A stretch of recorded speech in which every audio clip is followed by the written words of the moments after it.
Chivalry of a Failed Knight, Volume 9. Chapter 14, Heightened Fighting Spirit.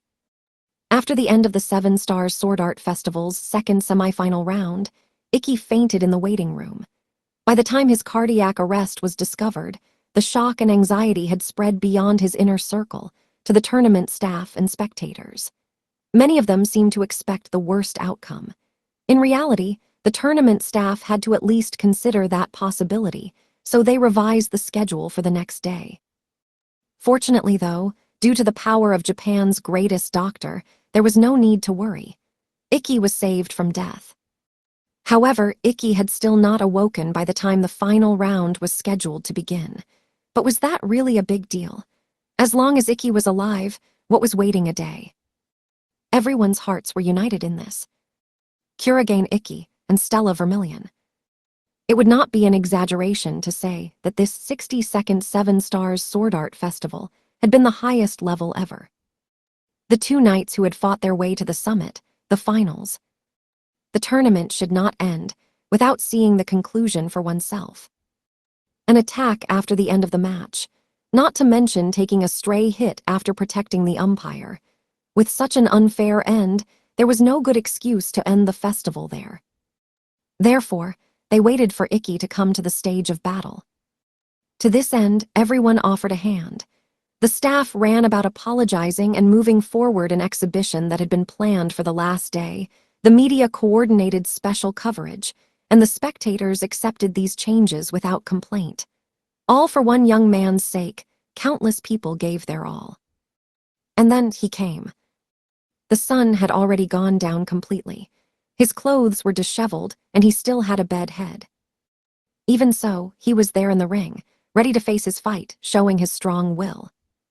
The hopes of the fighters, the desires of the staff, and the feelings of the audience were all the same. There were no longer any obstacles. Thus, with many people's support and goodwill and the great spirit of the fighters, the final match was ready. Dawn broke at last, coming from the eastern sky with a first light that seemed to burn white. And the morning of the 7 Stars Sword Art Festival's final day, which so many had been longing for. Wow, what a huge crowd. Everyone is so fired up even though it's still morning, huh? It was 9 a.m. Tamaru Renren, from the Hagun Academy Student Council, had taken the bullet train to the station nearest Wangan Dome, where the 7 Stars Sword Art Festival was taking place. The moment she got off, she found herself both amazed and astonished by the massive congestion and murmured this complaint. Everything, from the platform to the ticket, gate to the road to the dome, was filled with an uncountable number of people. Naturally, they all had one goal, the 7 Stars Sword Art Festival finals. But with this many people, can they even get inside? There's no way they can all fit inside. They've even installed monitors outside. The one who answered Renren's question was the one who had come with her to Osaka, another member of the student council. It was a large man with a physique like a rugged boulder, Seiju Ikazuchi. Just like he had pointed out, most of the people were there to watch the fight from outside the venue. Even though normally a lot of people gathered, the semi-finals simply couldn't compare to the finals. Considering that it was a confrontation between the A-rank Knight Crimson Princess, boasting magic power that could be said to be the greatest of mankind, against the Blazer with the worst evaluation of F-rank, worst one, who had advanced by continuously defeating one strong opponent after another starting with 7 Stars Sword King. It's even more so. Moreover, with such an unprecedented turnout, many merchants had gathered to do business as well. Some sat with their backs to the hedge, guitar in hand, singing songs. Other performers juggled or did magic tricks. And then there were the local stalls. Even though it was but morning, the area around Wangan Dome was already festive. There was another person currently with Renren, the student council vice president, Yudakata Misogi, whose face was blue and trying to hold something back from his mouth. Somehow this large crowd is making me feel rather sick. Are you okay, Vice Pries? I'm not okay, I'm hot, frazzled, tired, I can't take it. Then it would have been better to leave you at school. That's no joking matter. Wouldn't I look like an idiot if only I had stayed behind to work while everyone was playing? Let's just hurry and get to the hotel. If we stay in this kind of place, I think my brains will melt out through my ears. Yudakata whined, while pulling at the hems of Seiju's shirt. Well, even if one's brain didn't melt, staying much longer would probably lead to heat stroke. It would be no laughing matter to have spent the 2.5 hours to come from Tokyo, only to watch the game from a hospital bed. Even if you say that, with a crowd like this, finding Kanata-senpai will be such a pain. Nah, that's not true. As he said that, Seiju pointed at a spot in the crowd. Everyone, over here, Tilda. Amongst the crowd, dressed in mainly short-sleeved shirts and shorts, with at most a thin cardigan, was the figure of Kanata Taudokubara, completely clad in a white dress that did not reveal even her fingertips, which could already be said to be a partially suspicious getup. That was a needless worry, huh? Kanata-senpai, aren't you hot? I'll be fine if I just endure it, Tilda. Endure? Why endure through that? Perhaps there was some spiritual reason. It perplexed Renren. Yudakata tilted his head questioningly at his junior, then asked Kanata a question. Kanata, whatever happened to Tauka? Though they had without a doubt been traveling with her, the figure of Hagun Academy Student Council President, Tauka Taudu, was nowhere to be found. Since it's Tauka-chan, she probably slipped out for some urgent business that just came up this morning. Urgent business? Fufu, yes, urgent business. Though Kanata would not explain the matter further, her bemused expression told them that it was not a serious matter. Since it seemed that forceful questioning wouldn't be necessary, Yudakata closed the matter with a hum. Well, she did say that she would come back before the fight, and that we should all watch the finals together. I see. But finals, once, we were wondering what would happen, but it would be good to have a meeting about it. Being surprise attacked after a match, moreover losing by default due to an injury taken while protecting someone else, Kurogane-kun is too pitiable. That issue is something for the management committee to consider for us. Such a special measure is an unprecedented exception. According to the information Taudokubara collected, to make this extension happen, Prime Minister Tsukikage pulled a lot of strings. The Prime Minister who put us through all that. Again, that's a separate matter. Nonetheless, there's no way they would have delayed the schedule just for one student. It just so happens that the rampage Stella went on that shortened the festival by a day may have been a blessing in disguise. It looks super unfortunate, but Kuhei-kun is pretty lucky. Renren nodded in agreement at this as well. Then she looked up at Seiju behind her and asked a question in her friendliest classmate voice. Hey, who do you think will win? Seiju. At this, Seiju put his hand on his chin and contemplated for a moment. Both are from our school and are developing their abilities quickly.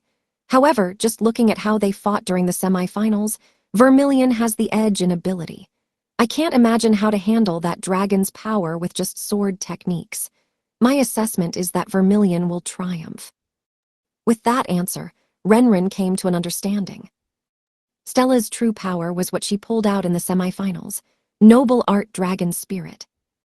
It was natural for Seiju to come to such a conclusion. However, Renren's thoughts differed. It's true that Stella-chan's true power, the embodiment of a dragon, was amazing. I do think it's already beyond what one person has the power to handle. It's just that abnormal a power, but it's by repeatedly overturning such unreasonable odds that Kurogane-kun came to be standing in the finals ring tonight. You think Kurogane will win? Renren nodded. I understand because I've fought him directly. Though Stella-chan's power surpasses human understanding, Kurogane-kun's skill can also be said to be superhuman, something in the realm of the abnormal. Do you remember what Kurogane-kun did when he defeated me at the Hagun selection battles? If I'm not mistaken, he sidestepped your supersonic charge Blackbird, then caught you by the nape of your neck and smashed you into the ring. That's right. Normally, doing that would get your arm torn off. Despite that, Kurogane-kun countered that power completely and instead diverted it into the ground. That skill is definitely a match for Stella-chan's violent power. It's not that I can't understand your point of view, but your understanding of Vermilion is a little naive. She effortlessly stopped my crescendo axe's heaviest strike. Because of Dragon's spirit, that brute strength probably rose even more. That offensive power is beyond the domain of things that can be stopped with techniques. I was crushed by it, after all. Kuragain-kun has the speed to completely dodge that. I saw it myself, Kuragain's speed throwing Stella's figure off her feet. That's an illusion. Fights are won by those who are strong. What a thoughtless thing to say. Speed is the key to modern wars. In the end, it seems you just want the opponent you lost to win. You're the one who wants that. HNNNG. MMMMM. Okay, let's stop it there, you two. Within the heat that only gave rise to a haze, those two held an argument so heated, it gave off sparks. Unable to just watch, Yudikata got between them and tore them apart. Have your sweltering conversation in a place with air conditioning. If we stand around here any longer, we'll end up with heat stroke. That's right. Then, everyone, let's go to the hotel. There's even food prepared, so let's continue there. It seemed Kanata agreed with Yudikata. She immediately took the lead to guide them to the Tautokubara group's hotel and began walking. Food. Awesome tilde, there's food tilde. Apologies, I of all people got unusually fired up. Nah, the lightning god image was quite scorching, so it didn't seem out of place. One. With a shocked expression, Seiju hardened like a statue and got left behind. Fuhaha tilde, look, the people are like trash. What the hell are you doing? A long line of people stretched from the station to Wangan Dome. Watching from the hotel terrace, Nene Seikyo let out a strange, feigned voice, at which Kurono Shinguji shot her an incredulous gaze. Now look here, when you look at a crowd of people from somewhere high, don't you just want to say that? Instinctively. I do not. Seriously, Kuchan, are you sure you're Japanese? Is this really something you'd involve nationality in? While grumbling in a sighing voice, Kurono pulled out cigarettes from her suit. She put one to her lips and lit it before tossing words at Seikyo. It seems you didn't agree to do commentary for the last day, even though it should be a profitable job. Well, yeah, it's the finals of my favorite pupil. Wouldn't I want to watch from the front row? It was only for a week, I want to say, but she did improve considerably. I was surprised, too. I thought I'd just try more or less shoving her around. Who would have thought that such a beast would be sleeping? When I think about it, that huge appetite of hers that doesn't match her constitution must be the influence of the dragon's power as well. As she said that, Kurono glanced at the top of the table fleetingly. There, stacked on the table, was a mountain comprised of the ruins of what had once been a room service meal. Farther in, on the bed, the red-haired girl who had created the mess, Crimson Princess Stella Vermilion, was sleeping with her body curled up like a baby. Nene, about today's finals, what do you think? I think it'll be a great fight. Since they're both knights who obtained great power in their own ways, neither should get done in easily, though it could also become an appropriately high-level mudslinging contest. A mudslinging contest, eh? You know, since they're lovers and all, it's kind of messy. If such a pleasant quarrel were to occur, the viewers might just feel relieved. After responding to Seikyo's banter with a dry laugh, Kurono puffed out a breath of smoke. I don't think that's likely to happen, especially between these two. She muttered, though her tone betrayed a tinge of nervousness. At this, Seikyo also returned a small nod. True, if something goes wrong, someone might die, just like in the match between you and me. Though Seikyo was joking, Kurono could see that her eyes carried the same nervousness. What she was recalling was the Seven Stars Sword Art Festival of their own generation. What she clashed with back then were her own feelings. Back then, she believed she didn't mind dying. To beat that person, she would even throw away her life. It was to that extent the girl named Kurono Takizawa had pined. Seiko was sure that Kurono thought something similar might happen. That, with the same feelings as they had held back then, these two might. Still, it seems the one in danger here in the end is still Kurobu. Does Yaksha Princess see Crimson Princess as better? Yes, after all, I can't picture it. The image of this princess losing, that is. Seiko momentarily looked over the sleeping Stella. As she was deep asleep, all Stella did was make sleeping sounds. She was saving her strength. Not even using the energy to open her eyes, she accumulated strength from head to toe. Also that tonight, she could erupt at the finals. While laying her on the bed, the two had visions of the dragon's giant body several times. At that overwhelming pressure, Kurono couldn't help but gulp. And so she thought. Tonight, the one to face this monster will be a single night. Kurogane, what are you thinking now? How are you spending your time? Was he, like this girl, accumulating strength?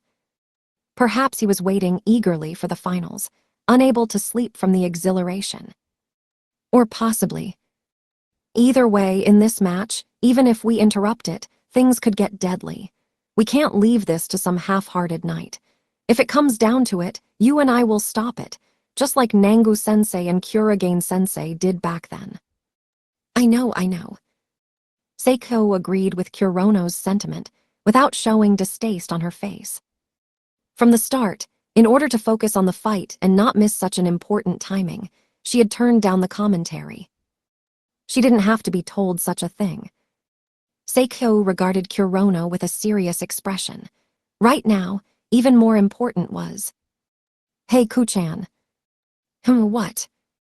This place is a non-smoking room, you know. Next time, please warn me before I light up. I'll use my best discretion. With a mean grin on her face, Nene smirked at the blushing Kurono. Stella had stored as much strength as she could in her body. Her opponent, Kurogane Ikki, was in a training facility owned by the National League near the Wangan Dome. For the duration of the 7 Stars Sword Art Festival, this training facility was free for use by contenders. Ikki was carrying out a mock battle in one of that facility's rings. Acting as his opponent was a tall, thin, and handsome person. It was his friend, Black Sonya Nagi Arasuin. Who? With a fast attack that whistled through the air, Ikki charged at Arasuin. In response, Arasuin shifted his weight backwards and took a retreating stance. Shadow Beast. Arasuin threw 3 copies of his dagger-shaped device, Darkness Hermit, at the ground, and left them standing there. In an instant, they melted into puddle-like shadows on the ring. From those shadows, a black spray splattered, and 2 giant tigers and a bear flew out of them, attacking Ikki. However, Ikki was not even perturbed by these wild beasts, simply kicking off the floor and charging at the enemies that now stood in his way. With one stroke he dealt with the shadow tiger snapping at his head, lightly sidestepped the bear trying to claw his head, and cut it at the torso as they passed. Then, with his fastest secret technique, Riku, he used the weakness in the second tiger's offensive stance to overtake its movements and bisect it. The shadow beasts dispersed into a seemingly harmless black mist. However, it had never been Arasuin's intention to use Shadow Beast to stop Ikki's movement. It was just a distraction. The black mist that had dispersed from the crumbled shadow beasts blocked Ikki's field of vision for a moment, so he could use his shadow jumping technique, Shadow Walk, to jump to Ikki's shadow. After his machinations went through smoothly, Arasuin moved from his own shadow to Ikki's. From Ikki's shadow, stretching out behind him thanks to the lights in the ring, he sprung out, thinking, "I've got you." From this position, facing Ikki's back, he flourished Darkness Hermit to strike at Ikki's neck. However, in that instant, even sooner than Arasuin could strike at Ikki's neck, the jet black tip of Ikki's device, Intetsu, appeared from under Ikki's arm, stopping just at Arasuin's brow. Without facing Arasuin, Ikki had completely read the plan to flank him and counterattacked instead. Arasuin promptly used the knife he'd been striking down with to guard. By doing so, he narrowly avoided being skewered. In that one beat, his action was stopped. What Ikki Kuragain just took advantage of had been a fatal weakness. Guys, huh? The thud of a heavy strike reverberated throughout the ring. It was the sound of Ikki's kick, striking the pit of Arasuin's stomach. The impact of the kick to the stomach sent Arasuin flying 3 meters, where he rolled out of the ring and started coughing painfully. Cough, cough, harsh. To kick a maiden in the stomach is incredibly unchivalrous. Sorry. Why do you seem so unsure? Because I am unsure. Arasuin couldn't help but smile at Ikki's answer, even as he continued to cough. Haha, well, jokes aside, despite sleeping for an entire day, your body doesn't seem sleepy at all. Ikki, you've given me some peace of mind. It's all because you came with me for some warming up, Alice. While expressing thanks, Ikki lowered in Tetsu. After all, Arasuin was lying on his side on the floor and not in any condition to fight. In the end, this mock battle had just been to warm up Ikki after he'd slept for a day. There was no need to deal a finishing blow. Thus, a petite girl rushed over with small steps to the two who had stopped fighting. With neat, short, silver hair, the girl was Ikki Kuragain's younger sister, Shizuku Kuragain. As soon as she arrived at Ikki's side, she gave her honest opinion while looking slightly astonished. Isn't that enough? Tonight is the final and you're still here holding a mock battle. You're being too unreasonable. Haha, sorry, but I've been sleeping the whole time, so I'm checking the condition of my body. Well, I know how you feel, but if you don't restrain yourself, your condition will only worsen. Look at how much sweat you've worked up, eh? Shizuku unexpectedly used a towel to wipe the sweat that had collected on Ikki's face, but her expression hardened. That was because the sweat that he'd shed was as cold as a winter stream. Oni-sama, this is. I've been exposed, huh? With a bitter smile, Ikki received the towel from Shizuku. This sweat isn't born of exhaustion. It's from fear of fighting with Stella, that is. Ikki grumbled, while continuing to mop up cold sweat. Right, this wasn't sweat from exercise. Nervousness, anxiety, weakness. It was something that came from an emotions that could only be described as chills. It was because he was scared. Scared of Crimson Princess Stella Vermilion. But that was a matter of course. The ease she had shown in her first irregular match against Icy Scorn Mikoto Tsuruya, and others had demonstrated a power-up within Ikki's expectations. But the power she showed in the semi-finals far exceeded his imagination. She is already different from the girl I fought before. Up until now, she had only been fighting with the dragon's breath. But now, she has realized what she really is. Moreover, she now possesses the ability to freely control the power of the dragon that burned her as a child. She is not just a flame user anymore. Skill, power, tactics. She is the incarnation of the prideful, all-powerful monster with the strength to force any enemy to yield. And tonight, he would have to face that monster himself. What's more, this time, Stella now had even more information on the man named Ikki Kuragain. When he had beat her in the past, he had used her lack of knowledge to launch a surprise attack. She would not let that happen again. A veteran of losing battles, Stella knew about Ikki Kuragain's struggles better than anyone else. In this final, there was definitely no room for slack in Stella's heart. With such a Stella as an opponent, in the ring where there was nowhere to run or hide, the only option was to conquer her head-on. Because of that, I cannot waste even a minute, no, a second. Sharper by the minute, and stronger by the second. He would sharpen himself up until the last moment before entering the ring. That is my best condition. Oni-sama. Shizuku responded to her brother's unusually stiff expression with an uneasy voice. At that moment, Oi tilde, I did it. A call in a familiar Kansai dialect hit everyone present. Upon looking at the entrance to the room they were talking in. Ara, it's you guys. Moriboshi-san, and Taodu-sen too, you came for us.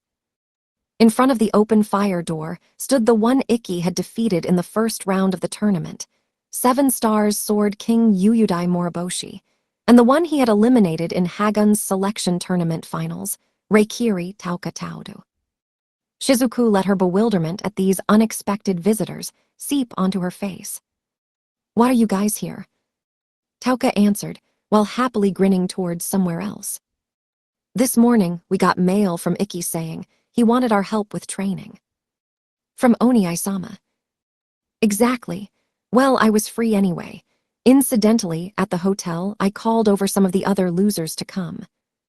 As he said so, Moriboshi pointed at the fire door behind him with his thumb. "Who's a loser? You've said a little too much, Boshi." "Well, in reality, that's exactly what we are." "Gahaha, true, true. Even if you try to say it nicely now, there's nothing you can do. We didn't even participate in the 7 Stars Sword Art Festival, so we didn't lose. Even though you guys got beat up by 2 people at the training camp." Behind the two, faces that anyone would recognize streamed in. Moriboshi's fellow representatives from Bukkyoku Academy, Eye of Heaven Byakuya Jougasaki, and Demon Flame Mamaji Asagi. Making the entrance seem small just by stepping his huge build through was Rokyuzen Academy's Panzer Grizzly Renji Kaga. And finally, 2 original representatives from Hagun who had withdrawn from the festival, Kikyo Hagyur and Botan Hagyur. Ikki's eyes opened wide in surprise at their entrance. Did all of you came for my sake? Hagyur-senpai and everyone else too?" "Hee. Well, we arrived early and had nothing to do. During the training camp, you taught us, so we'd like to return the favor. Though we're not sure how useful the ones who were code, the quickest will be. Actually, we were also called upon by Sensei. It was because that procedure looked to have taken a lot of your strength, and it seems to be as bad as she thought. But the people here are of the same caliber as those who entered the tournament. I think we'll be just right as practice opponents." Ikki shook his head at Moriboshi's words. "Don't even mention things like being just right. Everyone, thank you so much." Good. All of us wanted to try going up against the rumored worst one once as well. So, what do? Before we came here, we also had some mock battles. Should we take a break?" "No." Ikki refused Tauka's consideration with a single word, and once again took up Intetsu. Then, he faced everyone with eyes burning with fighting spirit. "Immediately though, please." His passion instantly spread to everyone. "Yes, sir." As if responding to Ikki's spirit, everyone else's devices manifested. "Gyuha th this is. Poison, assassination, my Twilight Crusaders, such an underhanded method. Ajusama is saying, this is so bitter. If bitter is not acceptable, it would have been better not to request coffee." They were in a cafe, slightly out of the way of the long line to the venue. At the terrace seats, Sarah Bloodlily shot an astonished look at Rina Kazumatsuri, who had coffee dripping from the corners of her mouth. The one who wiped Rina's mouth with a handkerchief was her attendant, Charlotte Corday. Together with the 3 girls at their table was one other person. He was an elderly man, dressed stylishly in a suit. It was Japan's prime minister, chairman of the school the girls attended, Akatsuki Academy's Bakuga Tsukikage. Even so, Sarakun's color of magic is truly convenient. Even with so many people around, nobody can see us. I've always wanted such a convenient power. Even without a special power, something similar can be done. Is that so? Ikki did it. That only makes it feel more impossible. Tsukikage's wrinkled face twisted into a bitter grin. Sorry, Prime Minister, could you pass the sugar pot? Yes, here. Responding to Charlotte's request, he slid the sugar pot near his hand toward Rina. Rina blushed shyly at this. Thank you, Oji-sama. While expressing her thanks with a sincere tone, she drew the sugar pot towards using her small hands. However, Rina's movement stopped there. Without even putting sugar in her coffee, leaving her gaze on the sugar pot in her hands. Sorry. In a single word, she remorsefully apologized to Tsukikage. What are you apologizing for? Every one of us ended up losing. That. Tsukikage understood Rina's reason for apologizing.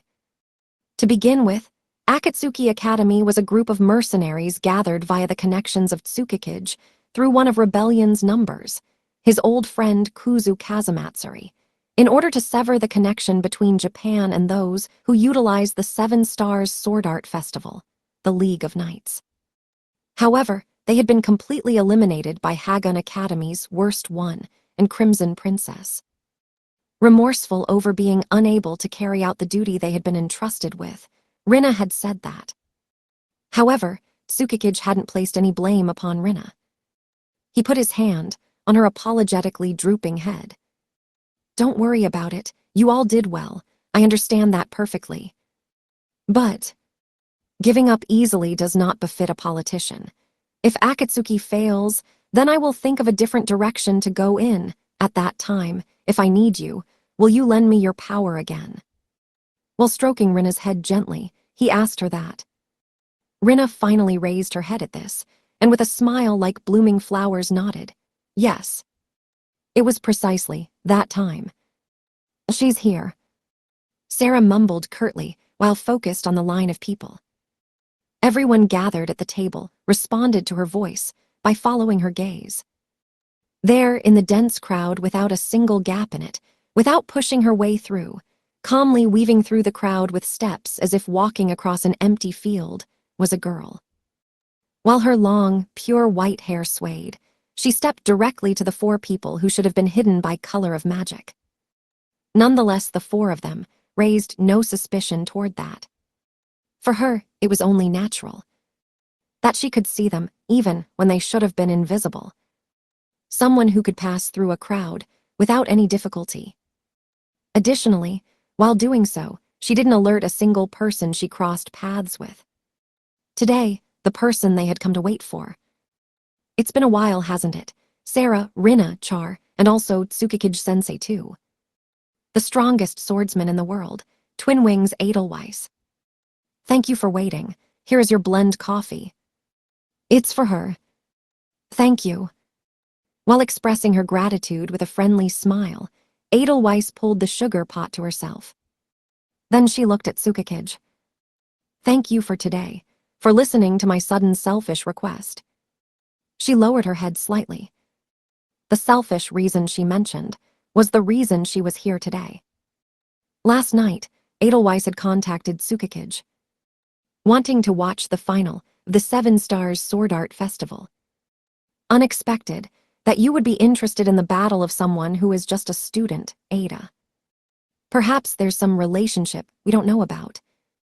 Fufu, if I remember correctly, when we carried out Operation Beowulf on Hagun Academy, the one who faced another one was Brynhilder. B. Beo. Sarah offered an advice to Edelweiss, who tilted her head and was making a bewildered face. "Don't think about it too much. It's just Rina's usual sickness." Aju-sama is saying, when we made the attack on Hagun Academy, she fought another one. So that's what it was. Yes, it's exactly as she's saying. Edelweiss confirmed as she scooped up a spoonful of sugar from the sugar pot.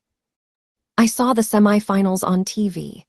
It surprised me to see Auma lose in such a one-sided fashion, but even more than that, seeing Amin in such a helpless state was beyond my expectations. Amin's childhood, and the attachment he had to Ikki because of it. Edelweiss had known about that. Because of that, Amin's existence was an obstacle blocking Ikki's destiny. That's what she'd thought, however. He took no notice of him. He'd faced the defeat Amin had thrust at him head-on and crushed it for all to see. He's an amazing young man, truly. That's why you want to watch the finals in person." Edelweiss nodded at Tsukikage's question, while adding yet another spoonful of sugar to her coffee.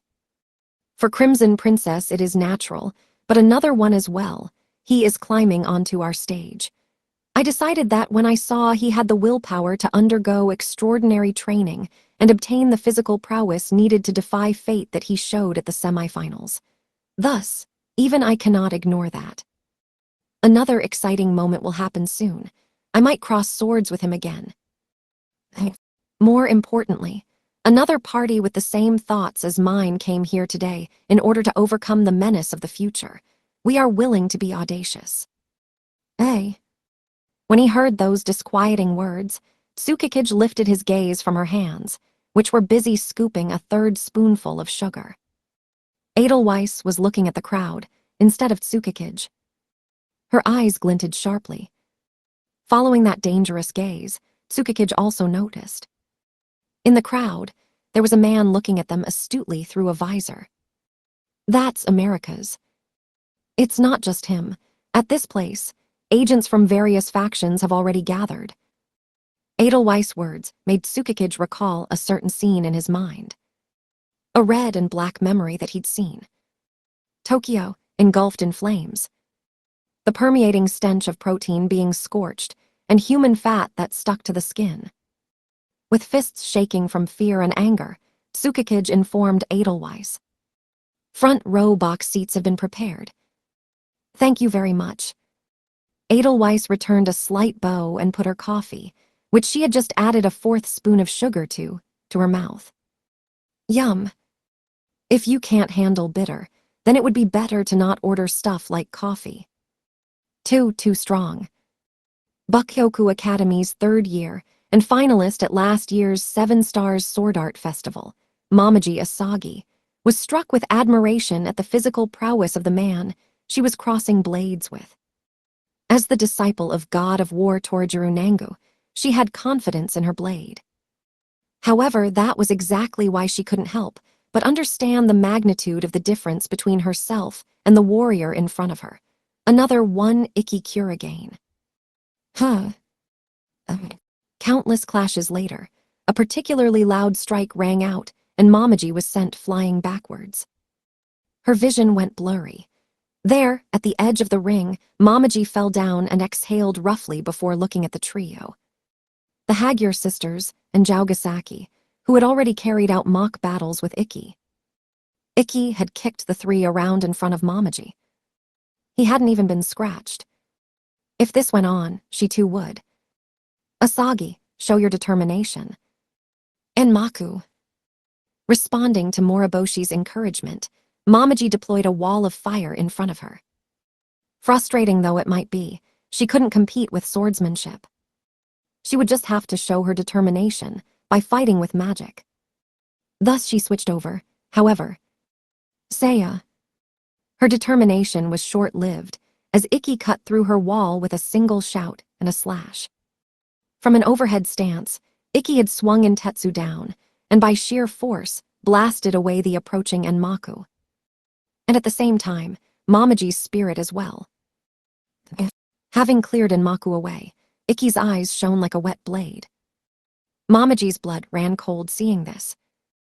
Head and chest, mind and body would be cut apart. Ikki wasn't foolish enough to waste that moment. He closed a space between them, now that there was no obstacle. Vast. Though she'd frozen for only an instant, Momoji lost her chance to respond. Clash was now inevitable. No, rather, if there was an ability that could still allow her to evade, it would be the trackless step Master Nangu had taught her. Even if I were to try to enter his blind spot, he doesn't even have one. Standing against Ikki, Momoji came to a realization. Ikki's discernment was just like her friend Moriboshi's, Hapunarami. 2. In that it could perceive the entirety of the arena, not overlooking a single movement from the enemy. Her own trackless step would not be precise enough to outmaneuver the owner of those eyes. In that case, there was nothing to do but intercept him with her sword. Despite the knot in her stomach, Momoji clad her device, hibachi, in flame. One hit would be enough. If she just grazed him, hibachi's flames would capture Ikki's whole body like a snake. Just one stroke. However, she was only eager for an instant. She had lost sight of Ikki Kurigane. Crap. Momoji realized in an instant that it was due to trackless step. Aku. But by that point, it was already over. Ikki had passed by Momoji's side and cut her torso with his device in illusionary form. That attack had, without a doubt, been a fatal wound, cutting through her stomach all the way to her spine, causing an appropriate amount of strength to drain out of Momoji as a magical red light bloodlight, which dispersed into the air. 1 moment later, Momoji's body collapsed onto the ground. Sudden fatigue hit her, as she was gouged of strength appropriately for an illusionary fatal wound. Despite also feeling a burning pain in her abdomen, Momoji somehow managed to raise her head. Then, "Thank you." Ikki bowed his head deeply and thanked Momoji, just as he had done earlier with the other 3. "Aha, you're welcome. I don't feel like I was very useful, though." "That's not." Armor-piercing bullet. "Who?" A deep voice, like a cannon's roar, suddenly interrupted their conversation. While Ikki was facing Momoji, an attack came from directly behind him. Aiming for the back of his head, it was Panzer Grizzly Renji Kaga's iron palm strike. It was a most unexpected, barbaric surprise attack for a mock battle. Momoji was petrified at this. However, Ikki's expression didn't even waver. Momoji saw it during that moment. True it all. After completing his statement towards Momoji, without even an ounce of confusion, Ikki moved half his body, almost casually, and stopped Kaga's palm strike with his own palms. His body was nearly twice Ikki's size. The palm strike from the man who boasted weight 4 times that of Ikki's didn't even move him a bit.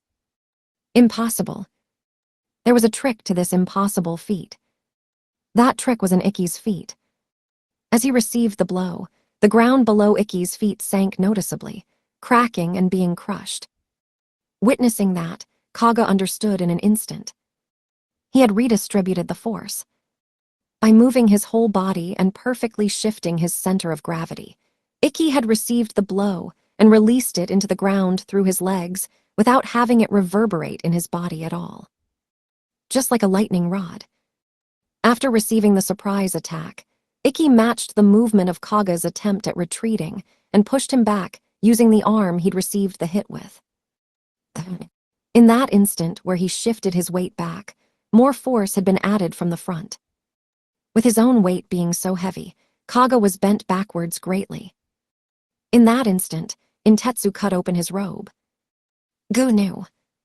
Kaga's great body collapsed at the knees, and he hit the floor. Towards that Kaga. "Ah, you, what were you thinking, attacking so suddenly?"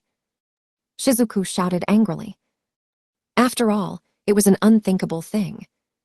He had launched a surprise attack on a fighter who was set to fight that same day, even if it was in illusionary form. Ikki himself was far calmer. "It's fine, Shizuku." "Oh, Oni-sama." Then, of all things, "Kaga-san, thank you very much." He thanked Kaga as he had Momoji and the others. For a moment, Kaga stared in puzzlement at this expression, then broke into a broad smile. "Gah, ha ha ha ha. On top of not having any weak points, you don't even have a single complaint about a surprise attack, eh? Even though you have a girly mug if you look at it right, being combat ready at all times. It looks like you know that well." Knights were not sportsmen. Therefore, they had to maintain high concentration outside of matches as well. Even when they are walking, sleeping, or eating, they must always keep their senses sharp. They can't afford to be careless. If one became used to slacking off, they would surely fail when it matters. Sometimes, the flow of battle goes to the one who can transition quickly. Going about it in small steps is out of the question. This was all the more true against an opponent who'd easily overwhelmed Auma, whom he had been so powerless against. That was why Kaga decided to attack in the moment when Ikki was preoccupied with Momoji. However, I've been preaching to the choir at most. To this man, it was a pointless warning. At the same time, Kaga realized that he came to believe it.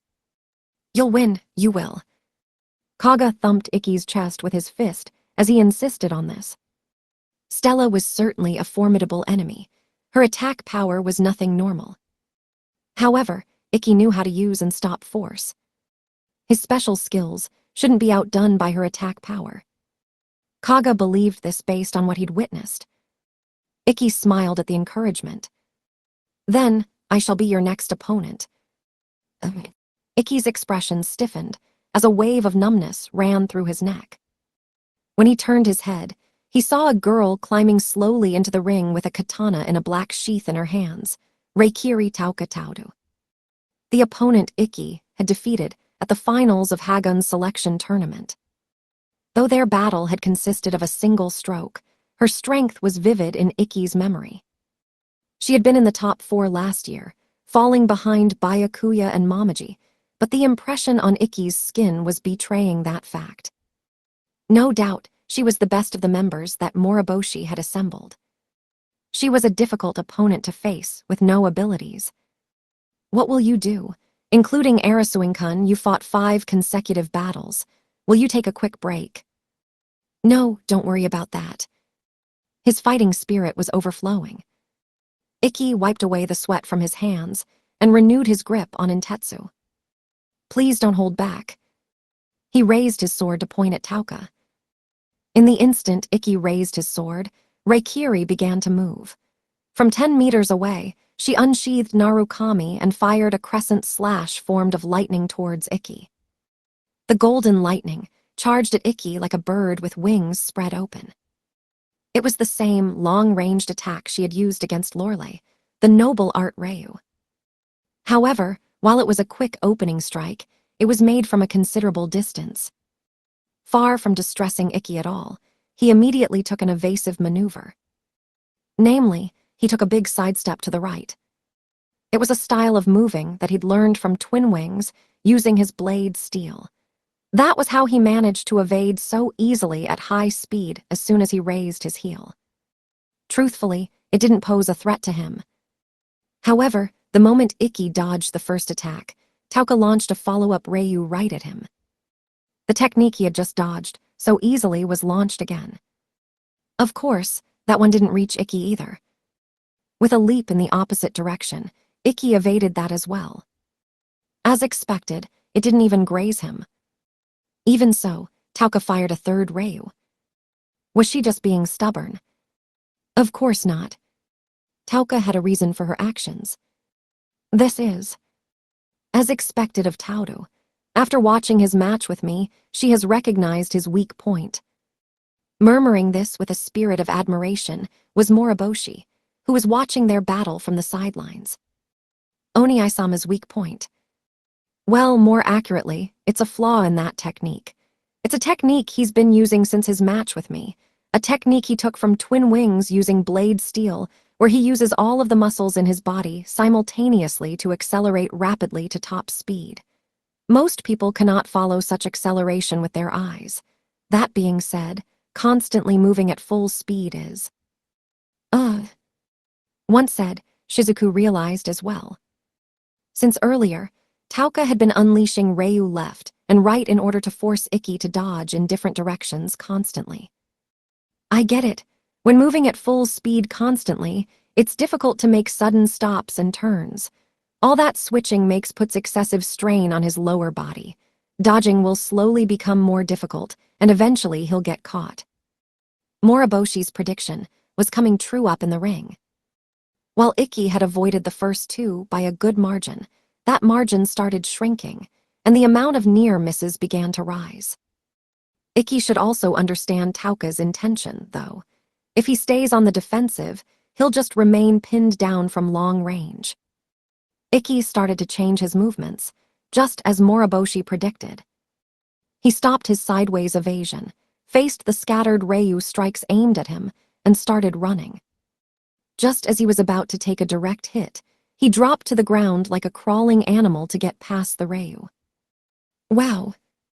He's doing the unthinkable as usual, passing through a gap like that. It's possible because it's Oni-Isama. Once he slipped through that, he was in range to cross swords. It was close range. Having closed the range so much, Ikki could now launch attacks as well. Both of them moved so quickly that only the trails left by their swords were visible. Tauka fought back well, but no longer had any opportunity to resheath her blade.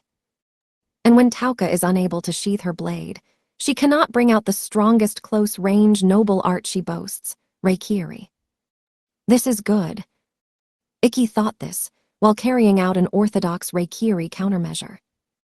Ikki understood the power of Reikiri from personal experience.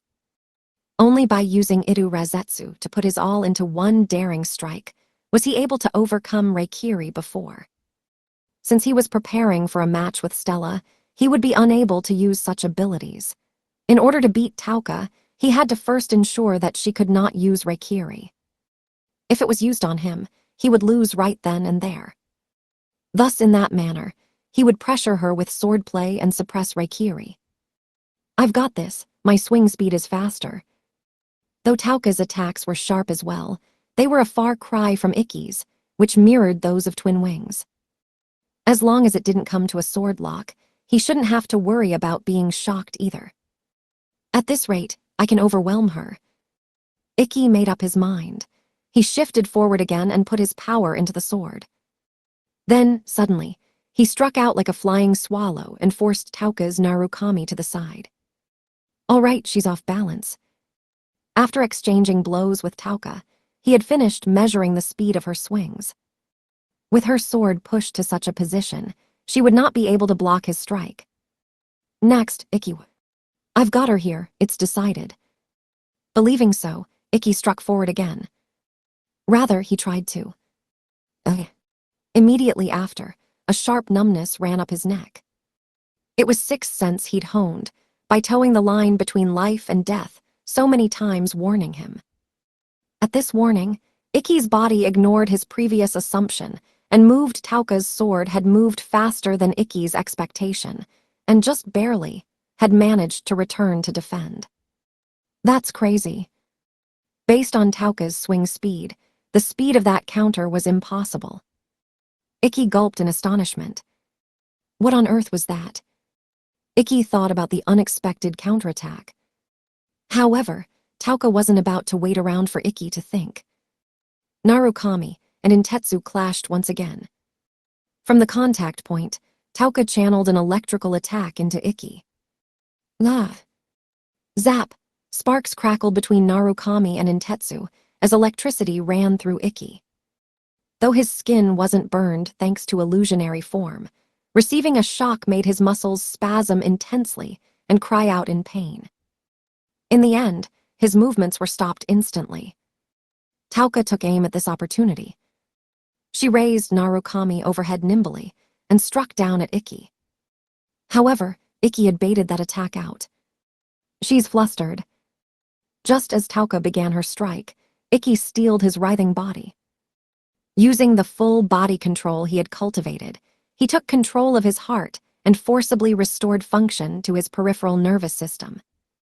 Recovering from the shock in that instant, Ikki avoided the strike towards his head with the smallest possible sidestep. Thinking that the shock had immobilized him, his opponent had gone for a finishing blow. It was a move made after seeing through Tauka's thoughts, outplaying her thoroughly. That was Ikki's chance, or it should have been. Coup! Once again, Ikki's predictions were overturned by Tauka's blade. This time, having sidestepped Narukami, Ikki did not need to lock swords with Tauka, which prevented her from using the same move again. Their close-range battle continued in this manner. Ikki would have to rethink his close-range tactics from square one.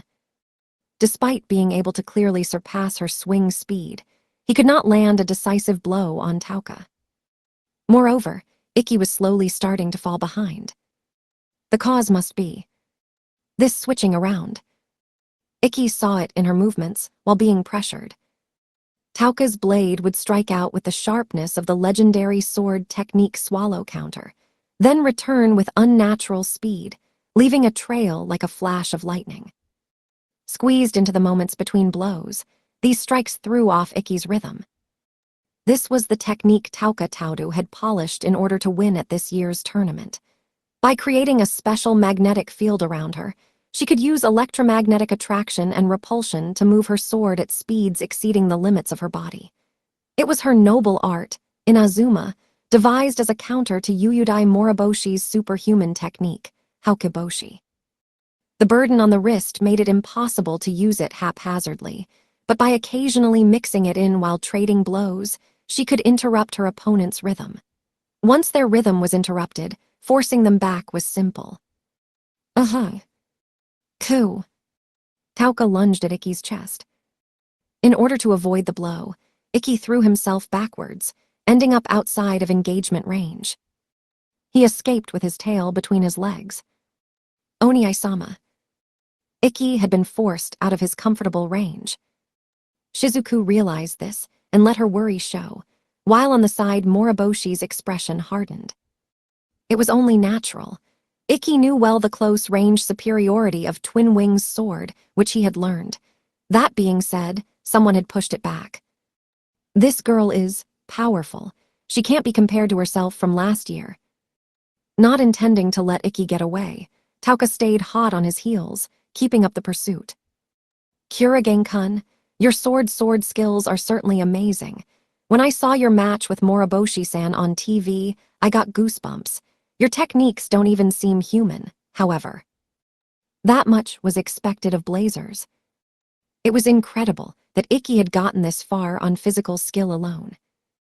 However, that was a product of Ikki's circumstances, having not been blessed in terms of Blazer power. Tauka and other Blazers hadn't needed such single-minded focus on martial artistry in order to reach this point. If they simply used their magic power along with their abilities, then surpassing an ordinary person was no big deal. His skill alone would not be enough. With sword techniques that merely surpassed average people. Forget Stella-san, he can't even handle me. Gah. In response to Tauka's fierce attack, Ikki stayed on the defensive. Beyond avoiding clashing, Ikki was forced to constantly retreat. In the end, that turned out badly for him. Suddenly, while jumping away, Ikki's balance wavered. What had happened? The answer was under his feet. Shizuku and the other spectators looked on with dismay. That's what was left behind when he took Kaga-san's attack. No way, his foot got caught in the cracked part of the ring. An attack is coming, Ikki. No, this is. Hallelujah. As Arasuin expected, Tauka took the opportunity and attacked with all her spirit and might. Having caught his foot in the broken ring, Ikki's balance was off and he was not able to defend.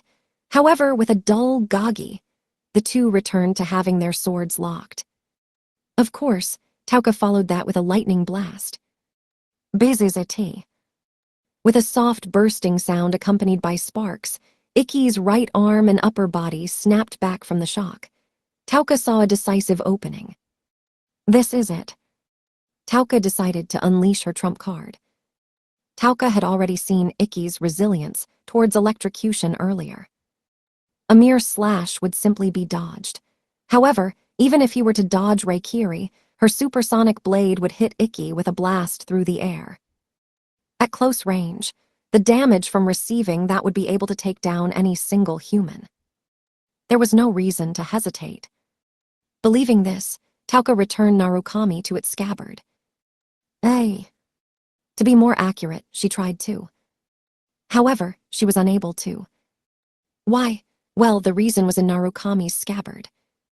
Right at the opening of the scabbard and the tip of the sword, preventing the sword from returning to the scabbard, was a small chip from the broken ring. And in that moment, Tauka realized that she had been trapped. Ikki's foot had not gotten caught on the broken part of the ring. In order to kick up a shard from the ring, he had stuck his foot in a crack. Then, while he was bending back due to the electric shock, he launched the shard into the gap between Narukami and its scabbard. This prevented the resheathing of the sword, leaving Tauka defenseless. Kaha. In that instant, Ikki finished recovering from the shock and cut Tauka at the throat. After receiving such a fatal wound, Tauka felt that she was about to lose her consciousness and collapse. However, with sheer force of will, she managed to stay on one knee and addressed the victorious Ikki. To think that Reikiri would be defeated in such a manner. It's a surprise attack that will only ever work once, though. Tauka smiled bitterly.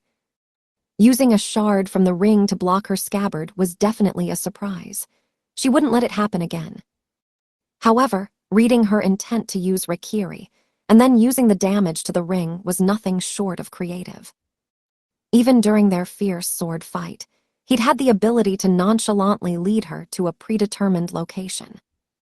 Most impressively, he had completely deceived her ability to directly read intentions from biological signals in order to get his plan past her, taking decisive action without letting her realize anything.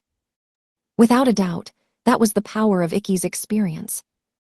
Ikki's strength definitely consisted of more than just swordplay. He had widened her view. He was constantly thinking about the best way to win. I've been thinking only about sword techniques this whole time. Amazing. Even though I came to help you train, I ended up learning from you instead. Learning from me?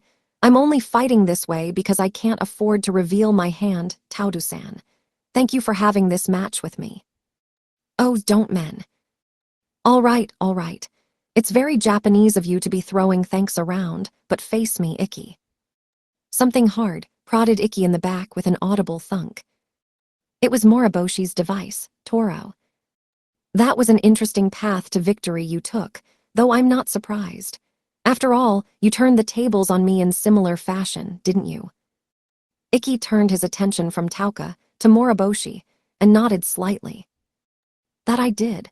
You and I have a similarly sneaky way of thinking. Haha, of course. I'm a merchant from Naniwa. Even while he laughed deeply at Ikki's jesting, Moriboshi flipped Toro around, pointing its tip at Ikki. I will be the last. Since you have a match today, I will not use Tiger Bite, hee. I'll tire you out in a good way. I'll take this opportunity to pay you back for the first round. Are you ready? Moriboshi wore a boorish grin on his face. However, even as he played with his expression and words, the fire in his eyes was honest. Even while feeling thankful for the warm feelings Ikki saw flickering in Moriboshi's eyes, he raised his sword. Let's do this. It was time for a mock battle with Moriboshi. The beginning proved much calmer than his battle with Tauka. It was natural, as Ikki and Moriboshi were knights with similar styles at heart. He wouldn't engage in long-range combat with magic the way Tauka had. Basically, until he entered spear range, he wouldn't attack. At least, that's what I'd like to think, but he seems like he might throw his spear. Even though Moriboshi hadn't entered spear range, Ikki could not let his guard down at all. While paying meticulous attention, Ikki circled around Moriboshi. All that time, Moriboshi's gaze never left Ikki. Toro, which had been lowered, tracked Ikki's heart with its tip.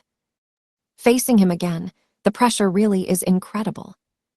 There was no point at which he could break into Moriboshi's range. I don't think I can use speed to disturb his zone like I did in the tournament's first round. Ikki reasoned this out. He was referring to how close his victory against Moriboshi in the 7 Stars Sword Art Festival had been. That victory had been less through true power and more about a surprise attack. Moriboshi hadn't known enough about Ikki, which let Ikki get a major cut-in on him before his eyes had gotten used to Ikki's speed. The bleeding from that cut had lowered his oxygen circulation. With his eyesight weakened by that, Moriboshi had been unable to follow Ikki's sudden acceleration. However, Moriboshi was different now. He was in perfect condition, and moreover, he now knew about Ikki's use of twin wings style. Relying on speed to attack such an opponent was dangerous. However, even so, in the end, it was the same as in his match with Tauka. Dangerous or not, Ikki did not have many options to choose from. He had his own fighting distance. Take the battle to the range of a sword and cut them down. Besides that, he had no other way of fighting. That said, he's scary. Moriboshi's pressure was certainly strong. However, if he flinched from just this, he would never be able to approach Stella. If there was no hope of victory given by his opponent, I must go without fear. Ikki steeled his heart and accelerated, running up to Moriboshi. In response, Moriboshi took a deep breath. As Ikki stepped into his spear's range, Moriboshi unleashed 3 lethal thrusts towards him in the blink of an eye. It was Moriboshi's high-speed strike, Sanrinsei. Ikki took them on with lightning-like slashes, which left only afterimages in his vision. The downpour of steel was like that of falling stars. He pushed forward, trying to cut through, but try as he might, he could not advance. Countless Sanrinsei strikes rained down in a flurry. The speed and density of the strikes were beyond comparing with those in the previous match. Even using Twin Wings technique, he could just barely repel the strikes. Are you surprised, Kurigane? During the tournament, I was using Sanrinsei as bait for Tiger Bite. You prepared to enter my range by depending on your speed. However, if I don't mix in Hakuboshi, don't use Tiger Bite and focus on speed, even I am capable of this much. If you can get through, then show me. Ku. His voice was full of confidence. He was by no means overestimating his own ability. Slipping through Moriboshi's thrusts would be no easy matter. There are no gaps during which I could recover. This is not like Sanrinsei so much as it is a meteor shower. The downpour of steel like a falling star had no gaps. Put simply, stepping into range would be impossible. That being the case, Ikki used a technique. It was his technique, where he moved left and right at a high pace, generating afterimages to deceive his foe. Fourth secret, Sword Shinkaru. It was the technique that had caused Moriboshi grief during the tournament. With this, Ikki would press Moriboshi to choose between. Don't underestimate me. Ikki's shallow plan was crushed in an instant. Ikki used Shinkaru to send an afterimage right while he moved to the left. But in that instant, Toro bent with deceptive agility, adjusting its trajectory to follow the real Ikki. Ikki managed to turn the attack with a hair's breadth of space. Oria. Ku oof. Moriboshi used all his strength to strike at Intetsu when Ikki blocked, sending Ikki's body flying to the edge of the ring. Moriboshi then smiled daringly at Ikki, who just managed to break the fall. If you try to create illusions, I'll have my spear in you in an instant. I already know the movements you used to set up that technique. Don't think you can get the same move past a first-class fighter like me again. That's naive of you. Didn't it work twice, Botan-chan? Yeah, that's why he lost in the first round. So he's second-rate. Shut up. Onlookers stay quiet. Moriboshi objected to their disruption. Even then, he remained vigilant towards Ikki. It seemed obvious that he would. Ikki was grasping his sword strongly, as if to say it wouldn't be over after just that. I still have a way to get out of spear range. Ikki rushed at Moriboshi for the second time. You're incorrigible. That said, even if you're caught, this is your only way, huh? Moriboshi, prepared to combat this approach from spear distance again. He wasted no energy while Ikki was out of range, but the moment Ikki entered his zone, he swooped in like a raging fire. Fundamentally, Moriboshi preferred this kind of patient spear technique. That's what Ikki decided to aim for. The first blow Moriboshi would put out as he approached. I'll hit his interception with Dokuga, no Takai. He raised his sword diagonally above his head. His sixth secret, Sword Dokuga no Takai. It sends shockwaves into the enemy through the device, attacking them from the inside. It was an attack that passed through weapons. Unlike Shinkaru, he hadn't shown this technique to Moriboshi. Therefore, the first attack should definitely get by. What might this be? Ikki was left astonished the instant his Dokuga, no Takai, intercepted Toro. Moriboshi had quickly withdrawn his spear. Then, aiming at Ikki, who was full of openings after being faked out, he struck out again. As if I'd take such a poisoned strike. Ku Yulu. Immediately after, that light of strength leaving someone, blood light, danced in the air. Moriboshi's strike had caught Ikki. However, it had not been a serious wound. It had only slightly scratched his side. To pull that off, Ikki had used the hilt of Intetsu to strike the blade of Toro and turn its trajectory. He then promptly escaped out of spear range. Skillful as usual. What makes you say it was poisoned? You should not have seen this technique before. It's because you left your weight behind unnaturally. I just got a bad feeling from that.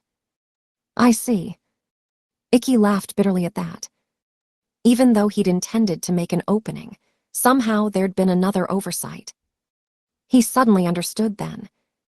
Tactics that expect mistakes from the enemy won't work on this man. Perhaps it was due to the lack of tension during a mock battle, but Moriboshi's concentration had too few holes. He had been in a natural stance this whole time, leaving no openings to attack. In that case, there was only one thing left to do. Having decided thus, Ikki brought in Tetsu into Seigen no Kami and focused on Moriboshi with both eyes. Moriboshi observed Ikki's gaze and stance. What's that? The nature of his pressure has changed. Moriboshi's veteran sixth sense immediately sensed something. His back foot is well planted. He can't dash effectively from that stance. Just as Moriboshi had judged, Ikki's third approach was different from those until now. This time he approached slowly, without changing from Seigen no Kami. 3. Ikki shuffled forward slowly, feet never leaving the ground. What's wrong? If you move at such a turtle-like pace, you'll be filled with holes the moment you get in range. Ikki showed no response to Moriboshi's provocation. Ignoring him, that wasn't quite it. He's simply not listening. He can't even hear me. After looking at Ikki's eyes, he understood. He wouldn't respond to sound. With his eyes focused on Moriboshi, he would just slowly advance and close the gap. When focus exceeds normal limits, you become unable to hear anything around you and also become unable to perceive color.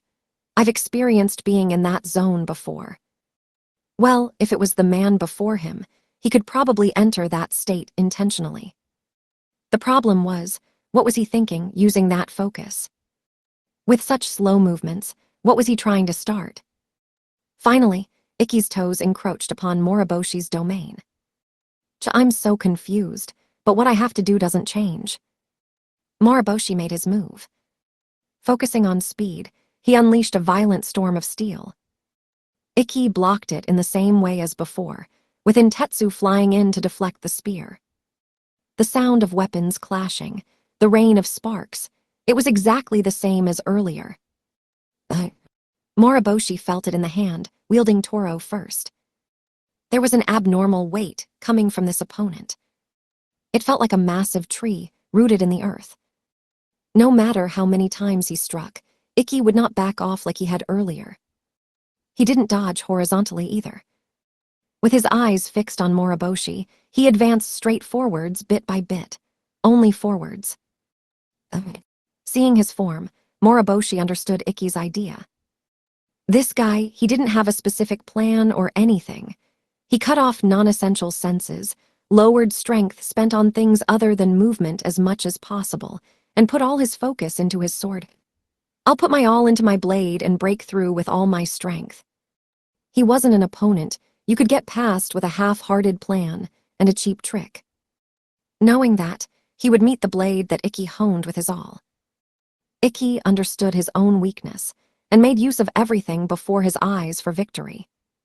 Contrary to that, when it mattered, he had the courage to trust in his own strength. At a glance, these two seem contradictory. The one who united them was worst one Ikki Kuragain. He is aware of his weakness. Despite that, he believes that he can be stronger than anyone. To achieve this, he does everything he can. That everything resides in the black blade he grasped in both hands. Therefore, Ikki Kuragain would no longer back down. He would no longer run. If it was himself, it was possible. Believing that, he advanced slowly, but surely, towards Yudai Moriboshi. This was no last stand, nor was it a desperate attack. Absolute victory, he held such a conviction. His pressure was fierce. Gah! He overwhelmed Moriboshi soundly, driving him into a corner of the rectangular arena. Awesome, Oniai-sama, to drive that Moriboshi-san against a wall head-on.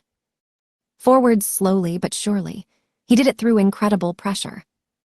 Yeah, that said, Kurigenkun's stance is also amazing. What are you talking about? Against Moriboshi-san, without being shifted laterally or front to back, he maintained a straight trajectory. It makes it hard on the attacker. Anyway, he guarded with his blade well centered in Seigen no Kami and made it difficult to attack, and his opponent did not change his stance at all, continuously aiming for a fatal strike at the same place, from the same angle. He inevitably ended up repeating the same motion.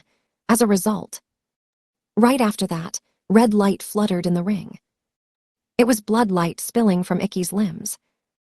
It was just a graze, though. And surely enough, Moriboshi also understood the result that Tauka pointed out. I've shown too much motion. He's optimizing his strength and approach to repel me. Precisely.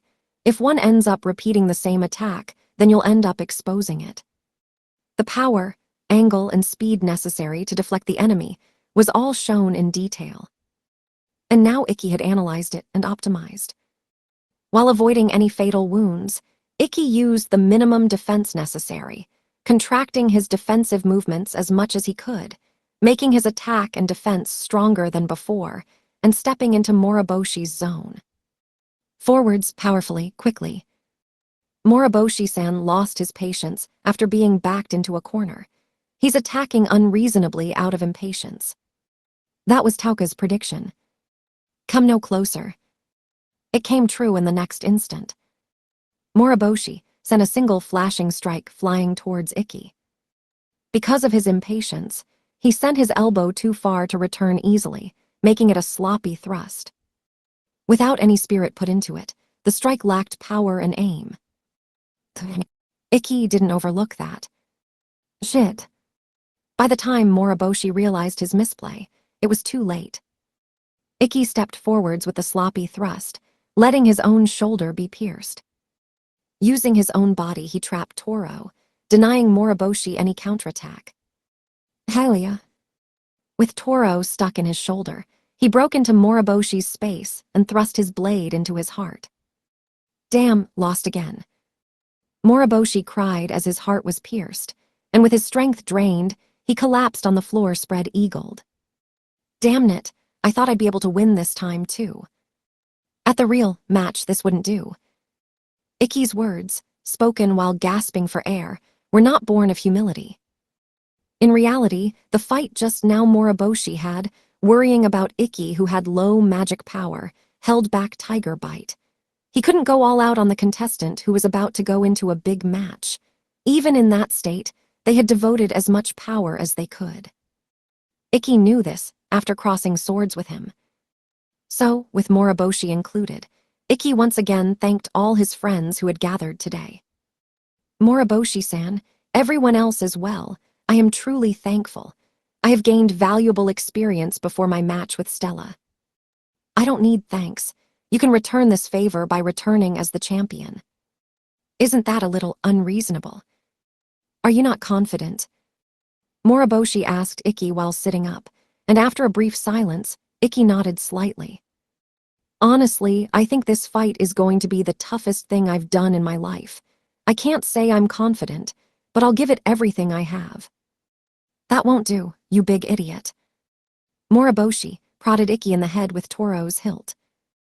Then he spoke in a chiding tone. This is the stage you've always aimed for. You can't take it with such half-hearted feelings. No matter how strong your opponent was, you must always enter the ring believing that you will win, 100%. Even if you don't have confidence, force it out. You can think about losing after you lose. If you end up losing, that's all you'll be able to think about anyway. Moriboshi-san. If you still don't feel confident, I'll stick with you until you do. So, do me a favor and don't say such a pitiful thing. Everyone gathered there today, for Ikki silently agreed with Moriboshi's sentiment. They all had the same expectations as Moriboshi. If you'll go that far for me, I'll take you up on your offer. Will you accompany me a little longer? Hee then, how about we go again after a rest? Yeah, sure. With a heavy scraping sound, the training area's fire exit opened. A cold, Wintry wind blew in and brushed against everyone inside. They all noticed immediately. This was not cold air, but that crisp swordsmanship that made one get the chills. At least someone in there recognized that aura. Could it be? Thinking that, they turned to the door. What is it? Every one of you looks dumbfounded. With eyes as sharp as those of a bird of prey, glaring at all present, was a tall man with long hair. Sword Emperor of Wind, Alma Kuragain stood there. Oh, Alma. Why are you? Nobody was able to hide their surprise at the unexpected newcomer. Alma saw this and tossed the sack he'd been carrying on his shoulder onto the floor. I'm here for the same reason most of you are. I got a text asking for a training partner before the finals. Is that so? Oni-sama.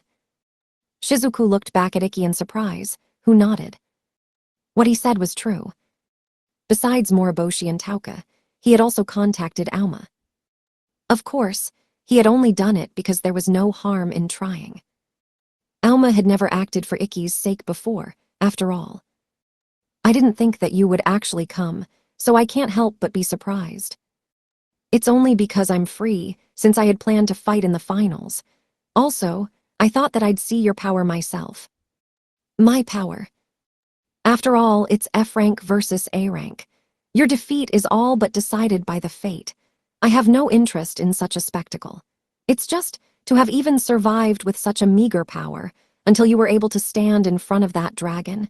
It is my duty as your older brother to beat the dullness out of you before you are killed. Alma's whole body then welled up with wind magic, which he focused into his right hand, manifesting his device, the Nadachi Ryuuzum. When he manifested Ryuuzum, the aura he emitted became much sharper. Shizuku felt disquieted and immediately moved in front of Ikki as if to protect him. No more accurately, she tried too. However, Ikki stopped her by putting his hand on her shoulder. Even as Shizuku's eyes shook with worry, Ikki told her it's all right and stood in front of Alma. Thank you for coming, brother. Cut the idle chatter and prepare already. I'm not here to chit-chat.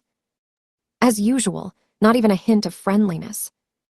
Even as he smiled wryly, just by feeling the pressure he felt just from standing in front of Alma, he found himself in awe. Amazing. He had felt the intimidating aura the first time they had faced each other.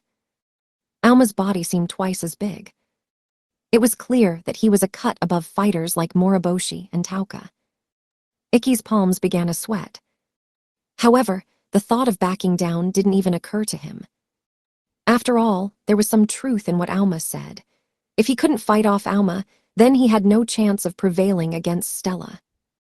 Might as well start praying then. For the purpose of forcing life back into Ikki when he was feebly panicking in fear of Stella, there was no better opponent. Ikki shook off the sweat from his palms once, and took up Intetsu in his grasp once again. Let's do this. Alma made the first move, as the start was announced. With his kimono sleeves fluttering, he moved to close the distance to Ikki directly. Ikki was not idle, however. He kicked off the floor to meet Alma. Of course, he wasn't foolish enough to simply attack Alma straight on like that. He knew what kind of superhuman physical endurance and strength Alma's mad training had granted him. Therefore, that's... Moriboshi, watching from the sides, noticed. The instant Ikki entered the Nadacha's range, he changed his step, adding sudden changes to his speed. Moriboshi knew that technique well. Ikki used those movements to confuse his opponent's vision and create afterimages. It was the Shinkaru he spread around him. And according to Ikki's plan, Alma snapped at the afterimages.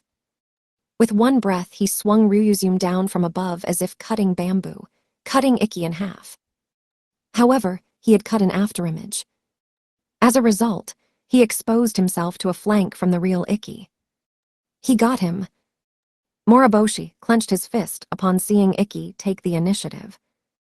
Next to him, though, Rikiri was squinting while taking her glasses off.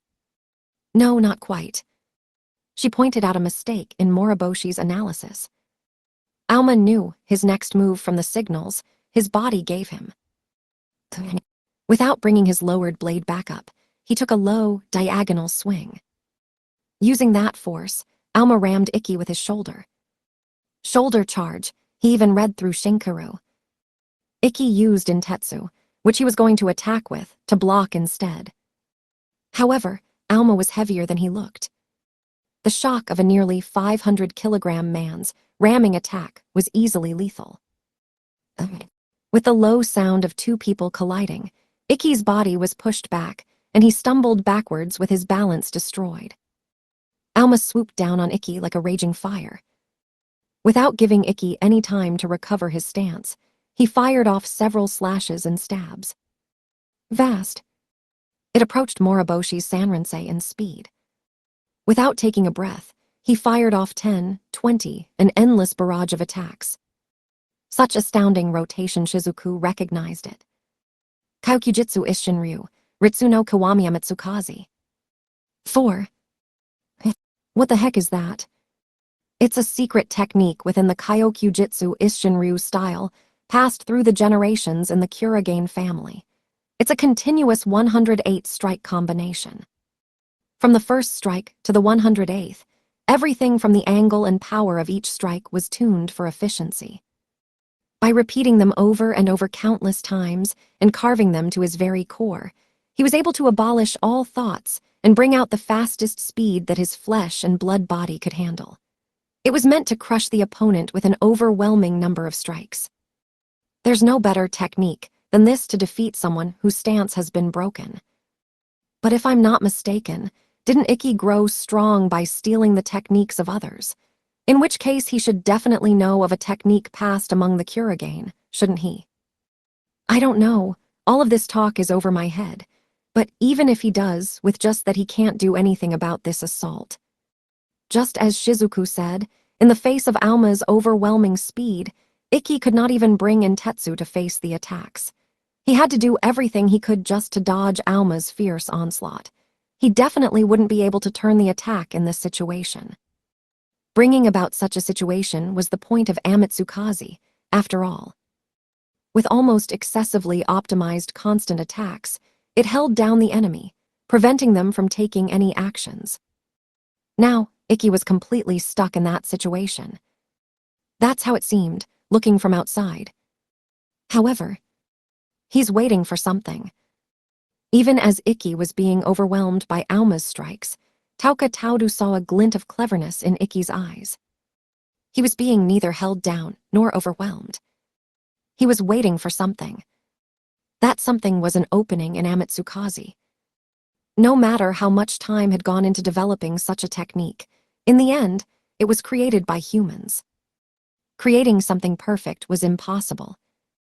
And if it was anything short of perfect, Ikki's penetrating insight wouldn't miss it. It wasn't a first sighting either, especially since it was the Kurogane style, which he'd spent the most time watching. Suddenly, a particularly sharp sound rang out, and the situation changed. After that sound, the one who was thrown off balance was Alma. Ikki had pulled out his seventh secret sword, Riku. It was a technique with such speed that, before he had grasped what he'd stolen from Twin Wings, he hadn't been able to discern its swing by sight.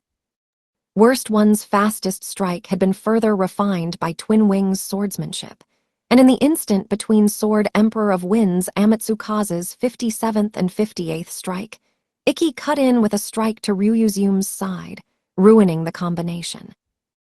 After he disrupted the combination, Ikki launched a full-body attack at Alma, whose stance had been broken. It was a slash with all his weight thrown behind it. Moriboshi noticed something in that motion. The way he's using his weight is just like the time he fought me. It was his sixth secret sword, Dokuga no Takai. Whether it strikes sword or armor, the opponent would be destroyed from within starting at the point of contact. Using this technique, he could render Alma's steel body meaningless. Not knowing that, Alma took Ikki's attack without blocking or dodging, accepting it with his tempered body. His body was attacked from within, as if it were a bag of water. The shock that entered Alma had nowhere to escape, and so it ran over his muscles, bones, and organs. Tenryugyusoku. The shock should have hit him, but Auma looked like he didn't even care. Dokuga no Takai had not failed. The vibrations from his blade had definitely made it to Auma. However, Auma had not been moved. That was, in short, what made Auma Kurigane a terror. He had a force of will that transcended flesh. He hadn't spared any effort, realizing his resolution with steel-like sense of purpose. Half-hearted attacks would not even be noticed. Far from crying out in pain, without swaying even a little, he'd clad his body in the stormy armor Tenryugyusoku. Then Auma reached past Intetsu, which had been touching his chest, and sent Ikki flying back. Ikki's body tumbled in the air like he'd been hit by a car. Aiming for his landing spot, Auma swung Ryuuzum horizontally from where he was. With the sharp sound of cutting through air, he released a vacuum blade. It flew towards Ikki's landing spot, with just the right trajectory to strike Ikki's neck. However, Ikki ended up deciding not to evade. Phew! Ikki took the impact of the landing by sinking into his knees, lowering his body. He bent as far as he could, then released the energy coiled in his lower body. With enough power to gouge the ring, he kicked the ground and thrust Intetsu's tip at the incoming vacuum blade. First secret sword Seijiki. Within another one's original sword techniques, it boasted the fastest charging speed and the strongest penetration. With that thrust, Ikki met the vacuum blade head-on and destroyed it with all his strength, sending the force right back at Auma like an arrow. Auma had tried to use Tenryugyusoku to form a gap and engage in long-range combat, but Ikki's speed completely destroyed that plan. He was unable to respond to Ikki charging back into range again with such timing supposedly. However, it's no use. Tauka and the other spectators all shivered. At the same time, Ikki noticed it too. When he destroyed the vacuum blade, the distortion disappeared from his field of vision. Auma brandished Ryuuzum, twisting as far as to face his back towards Ikki. Everyone knew what technique would be fired from that stance. Kaukujitsu Isshinryu, Jin no Kiwami Amaterasu. 5. It was a secret technique where he used his whole body's strength to twist his frame down to the bone, then slashed by releasing that wound-up power. Though it was but one stroke, unlike Ikki's blade steel, this, Sword Emperor of Wind's fastest strike, was more truly within the territory of Twin Wings. Moreover, Amaterasu was not long-ranged, but a close-ranged attack. Auma had understood. After breaking through the vacuum blade, Ikki would immediately return to sword distance. Having read his opponent, he amassed his power and waited. This was the worst development for Ikki. Seijiki was an assault technique. He had put all of his power into the starting kick, as it was a technique that shot oneself like an arrow towards its target. Therefore, once in the middle of Seijiki, it would not be possible to stop. Ikki could now only move forwards. As Auma's Amaterasu would win in reach and speed, Ryuuzum would behead Ikki before Ikki's blade reached him. However, Ikki was not such a naive man as to be unable to improvise in a pinch. Wah! In the next moment, the spectators all widened their eyes in surprise. In the instant Auma fired Amaterasu, Ikki pointed Intetsu down and stabbed the tip into the ground. As a result, Seijiki's assault pitched forward, launching Ikki over Auma's head like a pole vaulter. He then kicked off the ceiling hard enough to break it, and once again charged at Auma with Seijiki. Amaterasu was a technique in which one devotes their all into one move's speed. That meant it left one vulnerable until it ended, leaving Auma unable to avoid this Seijiki. Direct hit. The close-range Seijiki pierced Auma's wind armor, Tenryugyusoku, and Ikki's sword dug in right above his collarbone. That was by no means a random target. Ikki had seen through Auma's muscle shape and density based on his movements, and attacked so as to slip through a gap. He realized that without doing so, his offensive power would not be enough to pierce Auma's body. His judgment was correct. Even something like Tauka using her Take Mikazuchi was unable to cut Auma. The only one who could damage him with a simple slash would probably be someone as powerful as Stella. However, the plan hadn't gone that well. Intetsu had not cut muscle. It had seemed to pierce Auma, but before it turned into a serious wound, Auma had flexed his muscles. His swelling muscles caught the blade as if it had been tucked in there. Ikki immediately tried to extract his sword. However, the cost of not bringing Auma down was too great. Auma grabbed Ikki by the lapels before Ikki even landed on the floor, then threw him onto the ring with his full power. Ikki's body made a large, deep depression in the hard stone ring. He just barely managed to use an yukemi, distributing the impact into the ring, but his stance was left in a terrible state, with one knee propping him up on the ground. Auma struck there, putting his full body weight into a downward swing. Ikki also brought up Intetsu to bear. Unfortunately, his stance was too poor. With a position like that, there was no way he could take a blow with Auma's weight. Oni Isamiya. Auma crushed Ikki along with Intetsu with his weighted blow. But in the moment, it seemed that would happen, something nobody could believe happened before their eyes. Somehow, in the next moment, the one who was blown away was Auma. Auma immediately gathered power in his toes, but couldn't stop. While scraping the surface of the ring, he moved backwards. Even when he thrust Ryuzyum's blade into the ground, he could not fully contain the force. Not until he finally reached the side of the ring. Ikki had certainly been at a disadvantage. However, the one retreating had been Auma. The spectators outside the ring were all baffled by this turn of events. What was that just now? I don't know.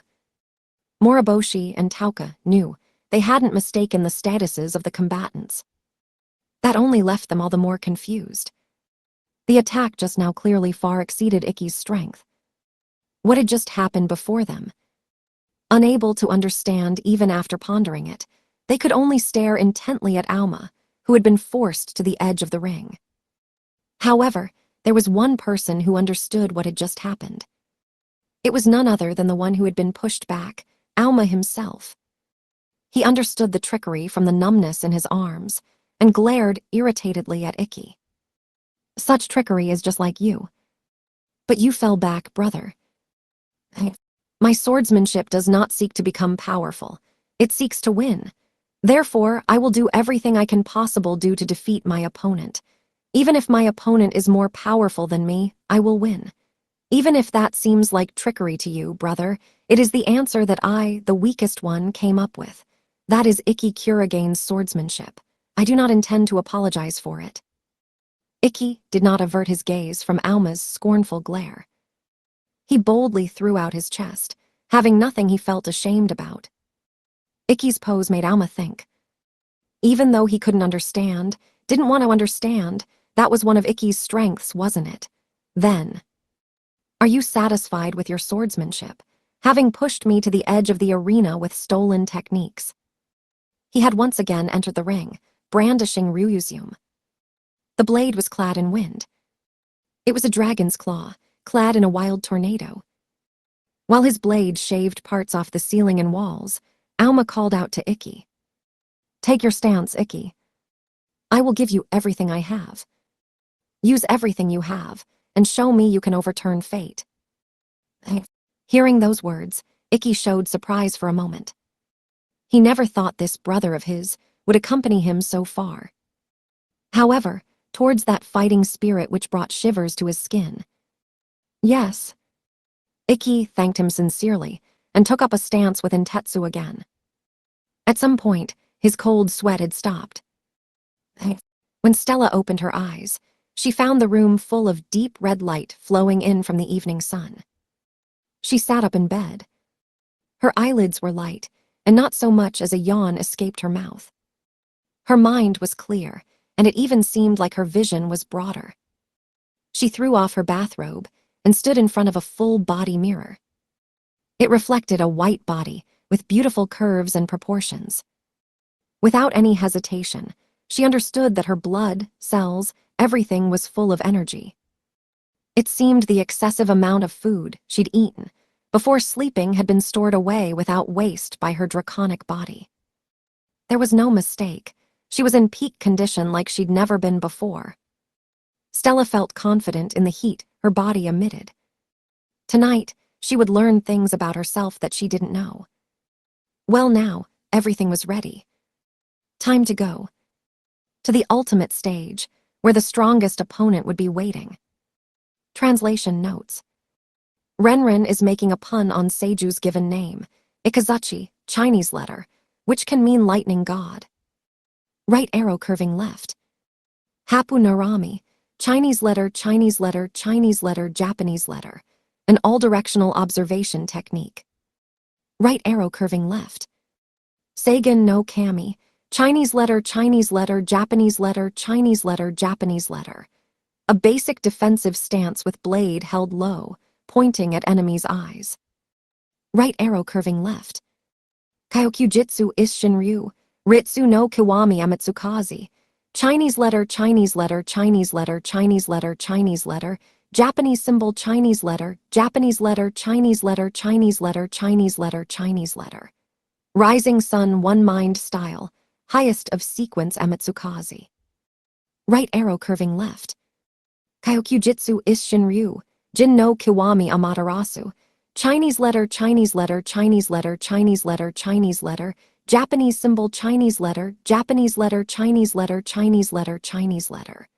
Rising Sun One Mind Style, highest of swiftness Amaterasu. Right arrow curving left. Final chapter A, the promised moment. As Iida yelled, the entire crowd gathered to watch over the fight cried out with him. And so it began. The final battle of the 7 Stars Sword Art Festival. The moment that the match began, they all lost sight of Kurogane Ikki. Ikki's twin wings ability had allowed him to accelerate instantaneously, moving too fast for anyone to track, as he headed straight for Stella. Oh ho, Kurogane has taken off. He isn't wasting any time, and he's fast. He is a knight with limited range. He has to bring the fight into his domain if anything is to happen. This was the obvious choice to make, but Kayeda kept a close watch. This speed was not normal. Ikki's rush this time was faster than anything they'd seen before. But that was stating the obvious. Ikki's warm-up had been grossly overdone, such that when he stepped into the ring, he was already in top gear. Feeling good! His body was as light as a feather, but he hadn't lost any of his strength. He was in top condition. Feeling how powerful his own body had become, Ikki felt gratitude to Moriboshi and the others. He wouldn't waste what they had given him. I need to be the first to strike. I'll take control of the match. Stella was not an opponent that could be defeated in one strike. This would be a long fight, which was all the more reason to be the one leading and controlling the flow of the battle. If he could land the first blow and take control, he would surely be able to keep that lead. As he stepped within reach of Levitain, Ikki began to shift to the left and right at a rapid pace. His rapid movements created illusions before Stella's eyes, making it difficult to track him. This is Shinkaru. Not only has he closed the distance, but now he is using his own speed to create illusions to conceal himself. The princess is not even set in her stance yet. He's surely taken the lead in this match. Moriboshi, who was watching the match beside Shizuku, clenched his fist at the sight of Ikki's perfectly executed rush. There was no doubt that he would be the one taking control of the match, for this was no normal rush attack. He'd been tightening control of his own body all morning, making it such that he could move at top speed from the very first step and create illusions to counter even the slim chance of a return attack. He had been preparing for this attack long before the match began. It was his very best offense. There was not a single flaw in it. There could not be. It was the ultimate attack. But even the best attack could lose to enough sheer power. Dragon Stomp. Stella raised her long, beautiful leg into the air and drove her heel down into the ring. In that moment, the ground pitched up with a blasting sound. W-A-A-T. K-Y-A-A. There's no way. The crowd was screaming. Of course they were, because... What is this? The moment Stella stomped the floor of the ring, the entire arena broke into a spiderweb of cracks with her at the center. Not even the Panzer Grizzly's stomp had this kind of destructive power. Who could possibly have expected such power to come from a beautiful girl's slender legs? And of course her goal here had not been to destroy the ring. Her dragon stomp would stagger anyone, forcing them to stop moving for at least a moment. And a non-moving target can't create illusions. A flash, the Crimson Princess swung her sword, shining bright with its intense heat at the real Ikki.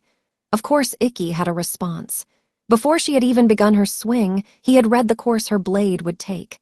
He met it with Intetsu, but he could not hold back the enormous power she was bringing against him. When Levitain met Intetsu, the sheer power of her attack forced Ikki off the ground and sent him flying through the air like a rag doll. Luckily, he managed to remain inside of the ring, if only barely. Despite having read the course of her blade completely, he had been thrown 50 meters by her attack, a fact that had a cold sweat running down his face. I guess I really can't take even a single hit from her. You really worked hard for this, didn't you, Ikki? Stella called to him as he recovered at the edge of the ring. You tried to come at me right at the start of the match to catch me before I was really into it. Too bad for you that I'm always performing at my best. You missed your chance. Her voice was full of confidence. The Stella that Ikki knew had never had that. The knowledge that she was more powerful than anyone else. It wasn't that she lacked self-confidence, and she always knew that she was strong, but despite that, she had always seemed to find herself lacking. She should be more prideful. She should be more arrogant. Ikki had always felt that way. But if he had told Stella that, her serious nature would only have made her an even more harsh judge of herself. So he had never said it, but it seemed Seikyo had managed to pull out that pride. And in facing and holding him off, she had enforced it. However, I missed my chance. Don't be ridiculous. That's right. Thinking he had failed was a huge mistake. As he popped his shoulder back into place, he looked at Stella with joy clear on his face. It went just as I expected. She was the Crimson Princess Stella Vermilion, after all. Kurigane has managed to hold off a direct attack, but it blew him straight across the ring. What amazing power. Just what you'd expect of the Crimson Princess's unparalleled blade. Stella has given us a fine show of what an A-rank knight is capable of with this one attack. That single crossing of blades had filled the crowd with energy. They cheered wildly for Stella. Among that crowd, Misogi, Yudikata let out a small scream at the sight before his eyes. Yuwa, what amazing power. She didn't just break the ring, she sent cracks all the way out into the spectator seats. Beside him, Tamaru Renren nodded in agreement. Guess calling her the most powerful blade wasn't just talk. But Kurigane-kun is no disappointment himself. Hearing Tadokubara Kanata's words, Toka simply nodded. Kanata and Toka were the only two in the student council with enough skill of their own to have seen what it was that Ikki had done. At the moment of impact, he purposefully dislocated his shoulder, which allowed most of the power in her attack to flow behind him. He was able to read that far ahead. Oh, he really did that. Had he not, he would be buried in the stone of the wall right now, I think. If the power invested into Stella's attack made her a monster, then the ability that Ikki showed in deflecting that power made him a monster as well. Neither of them was lacking. At the least, there was no sign of this battle going either way. But Toka narrowed her eyes as she watched. In that exchange, you ended up giving Stella control of the center of the ring. Is that really okay, Kurigane-kun? Just then, in the center of the ring, Toka's suspicions were confirmed. Fufu, I see. I'm glad that I lived up to your expectations. As Stella laughed softly, the air around her began to change. Her fire-blonde hair began to grow a phosphorescent crimson. Now let's see if you can live up to expectations. So, he could feel the building heat even at the edge of the ring. His expression stiffened as he replied, I've already decided. Against you, I can't be picky about how I win. In the next instant, Stella released such heat and killing intent that the light itself began to twist and warp. This pressure, there's no mistaking what's coming. Bhmut howl. In the same moment that Ikki understood what was coming, Stella released her greatest area flame attack. Light and heat flooded from Stella in all directions. This is the noble art that we saw Stella use in the first round. Upon seeing her activate the noble art, Kurono and the others tasked with protecting the crowd rushed to contain the flames. Of course they would. Stella's noble art reached beyond the ring, beyond the crowd, and even the entirety of the dome. And unlike the first round, Stella was no longer held back by her illusion form. If not for the magic knights containing the heat, the crowd would have been flash ignited. And those magic knights had been chosen for this job specifically because of their skill. They were put in place so that skills like Stella's Bahamut howl could be used without fear of harming anyone else. The crowd was safe. But in the ring, there was nowhere to hide. Waves of heat are pouring out from Stella and roasting the entire ring. Kurogane has nowhere to run. Is his life in danger already? No, look, Kaeda yelled from the commentator's seat. He had seen. Among the waves of blinding light stood Ikki, not running, but holding his ground. His body was folding down towards the ground, and then... Seijeki. Ikki kicked up and away from the ground, charging straight into the waves of heat. Kurogane is running straight into the center of Bahamut howl. What is he thinking? The commentator was clearly at a loss. No, this is the right call. Kaeda-sensei. If he runs into the flames at high speed, he will reduce the amount of time that he is in contact with them. And look, the way that he is charging into the Bahamut howl is like running a blade through the flame. He is reducing the amount of contact he has with the flame to the bare minimum. He can break through with no problems. He pierced through. He was through the flame in an instant. The only visible damage was a slight singe to his hair, but he did not stop. His body had become arrow aimed straight at Stella as Intetsu pierced through her chest.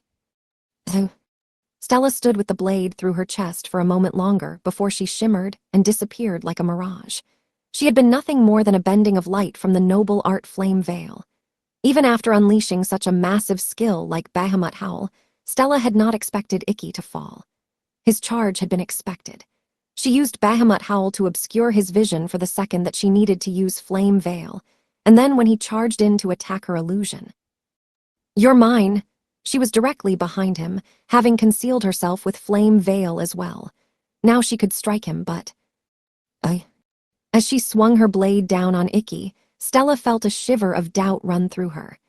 As Ikki looked over his shoulder at her, his expression was calm like a pond without a single ripple. He knew. There was little use doubting that. After all, this was the worst one.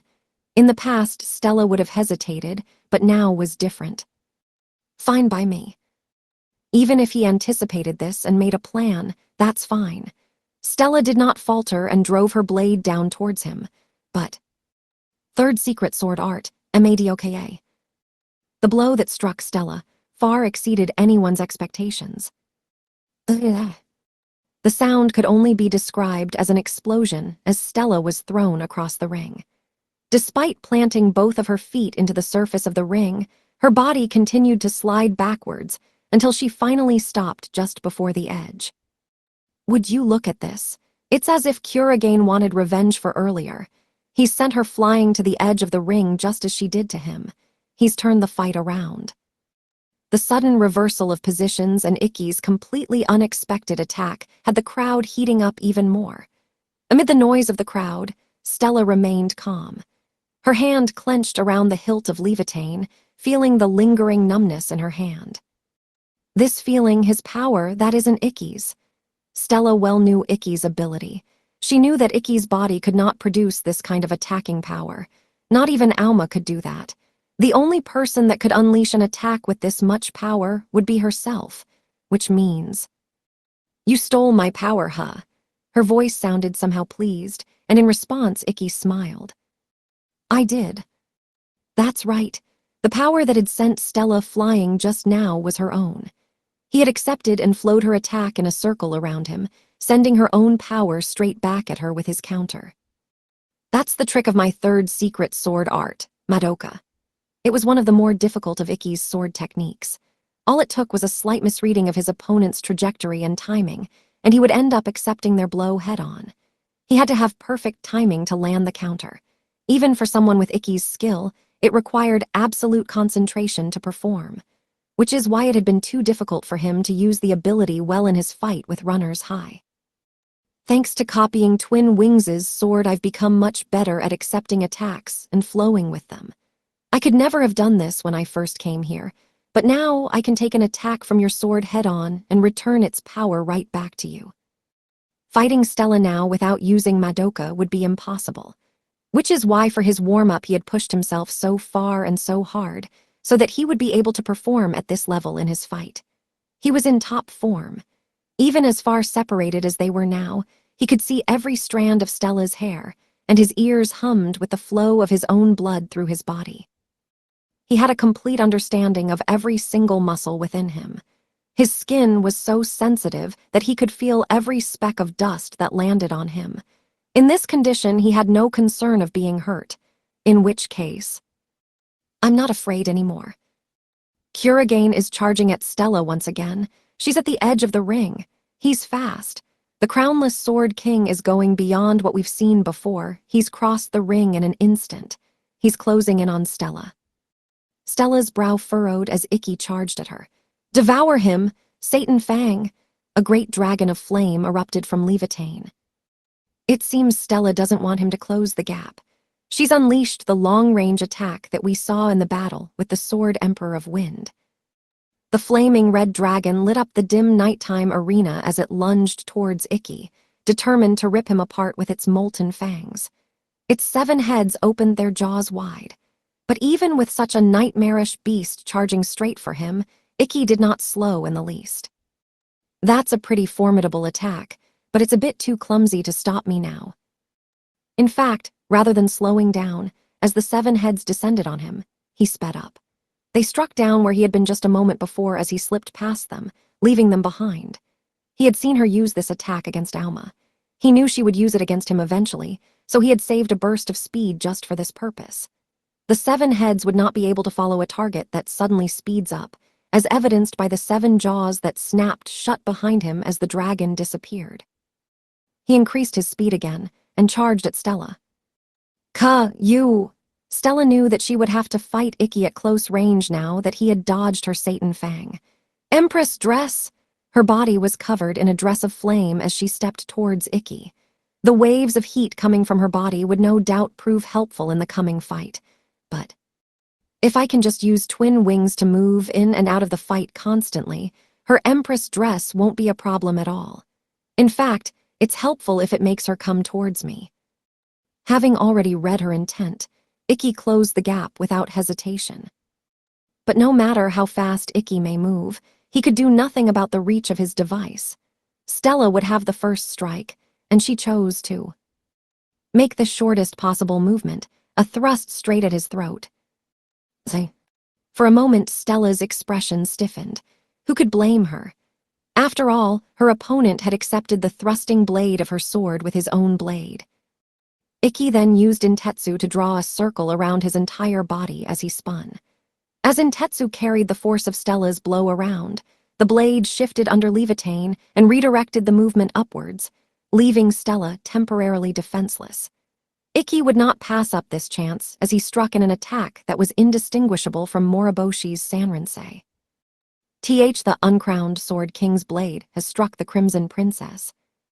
Her right shoulder, the left side of her chest, and her solar plexus were struck. Each blow was beautifully accurate, but the stabs which should have been fatal did no damage at all. The massive well of magic inside of the Crimson Princess did not allow Intetsu to pierce her. The best that his blade could do was to slice the topmost layer of skin, and if the blade could not harm her, there was no reason for her to hesitate. I'll counter by powering up Empress Dress and attacking the entire area. Stella began her counterattack immediately. She pumped heat into her Empress Dress, aiming to burn Ikki away. However, Ikki had already anticipated this and retreated from the close-range battle. He then accelerated into the flames, striking at her as he dashed through the heat. With the speeds he was moving at, he could be in and out before the flames touched him. 3 times he lunged through to strike at her. His focus was on speed, so each strike could hardly break the skin as it struck her. But Stella's pride will be wounded by each hit. Stella was not known for her patience. She wasn't one to stick to a single method for any length of time, and she would not simply stand by as he attacked her. If she thinks this is making no progress, she'll change her attack. She'll do it now. As if she had been heard his thoughts, Stella released the Empress dress. Why? There was only one reason. Because while this ability was good for area control, it did have a downside. As it burned everything around her, it also limited her range of vision. In a close-range battle, that was a heavy handicap, especially if her enemy was moving fast. The flames made it impossible to follow him, so she had deemed Empress dress as not useful against Ikki and removed it. She refocused her power into Levitain, and that was when Ikki struck. Kuragain has leapt in as soon as Empress dress went down. He struck hard. I can see blood spraying from Stella's head. He had not dashed by this time. He stepped in and planted his body for a power attack. Thanks to his twin wings sword skill, his body's strength when he struck with all of his might was such that Stella's magic could not fully defend her, which allowed him to land the first real damage of the match. Stella frantically struck back, but her blade only swept through empty air. This is. Whoa, are you serious? No way. Holding the same distance, only Ikki's blade made contact. The entire crowd was forced to accept the unbelievable reality that was unfolding before them. It was one-sided. The F-rank, worst one, was overwhelming the A-rank Crimson Princess. What is this? Both of them should be fighting at their optimal range, but only Kuragain is able to land a blow. Stella can only hit the air. She can't do anything. This is completely one-sided. Kuragain is driving her back. I can't believe what I am seeing. We knew that Kuragain was skilled at close-range combat, but to think the difference in their ability was this great. I think she's too close to Kuragain for her to fight like this. Kuragain's perfect vision is able to predict the actions of even an invisible opponent. And if he uses that ability against a lover, not just an opponent that he has only met at the start of the fight, then it will be even more powerful. The more time spent with the target of his perfect vision, the more it will see. Most likely, Kuragain is able to read Stella's next 100 moves in the blink of an eye. That far ahead. If you look, Kuragain is already dodging before Stella even begins her swing. It's fine to say that he is dodging her attacks, but he is doing so with such precision that moving even a single millimeter closer would mean being struck. But he isn't being hit. He can't be hit, Kayado explained. In terms of their ability to read each other, there was no competition. But Stella has the trump card that she used against the Sword Emperor of Wind, the dragon's spirit. Have you not noticed? Kuragain has been pressing her from the very moment the match started. Even when she had her Empress dress active, he kept charging straight in to attack. He isn't giving her the time to use dragon's spirit, because she doesn't even have the space to stab her blade into her own chest. He's been fighting this entire time to prevent her doing that. Even if she were to try and forcefully use dragon's spirit here, Kuragain is already right on top of her waiting to use Idu Razetsu, which would be the strike to land first. And her foe is the crownless Sword King, so even if each of these hits does little to no damage, eventually he will find a gap to use Idu Razetsu against her. Attack or defend, the results seem to be the same. At this rate, Stella really will be pushed back in a completely one-sided fight. Not even the veteran Kayada could have predicted that Stella would be so overwhelmed in this match.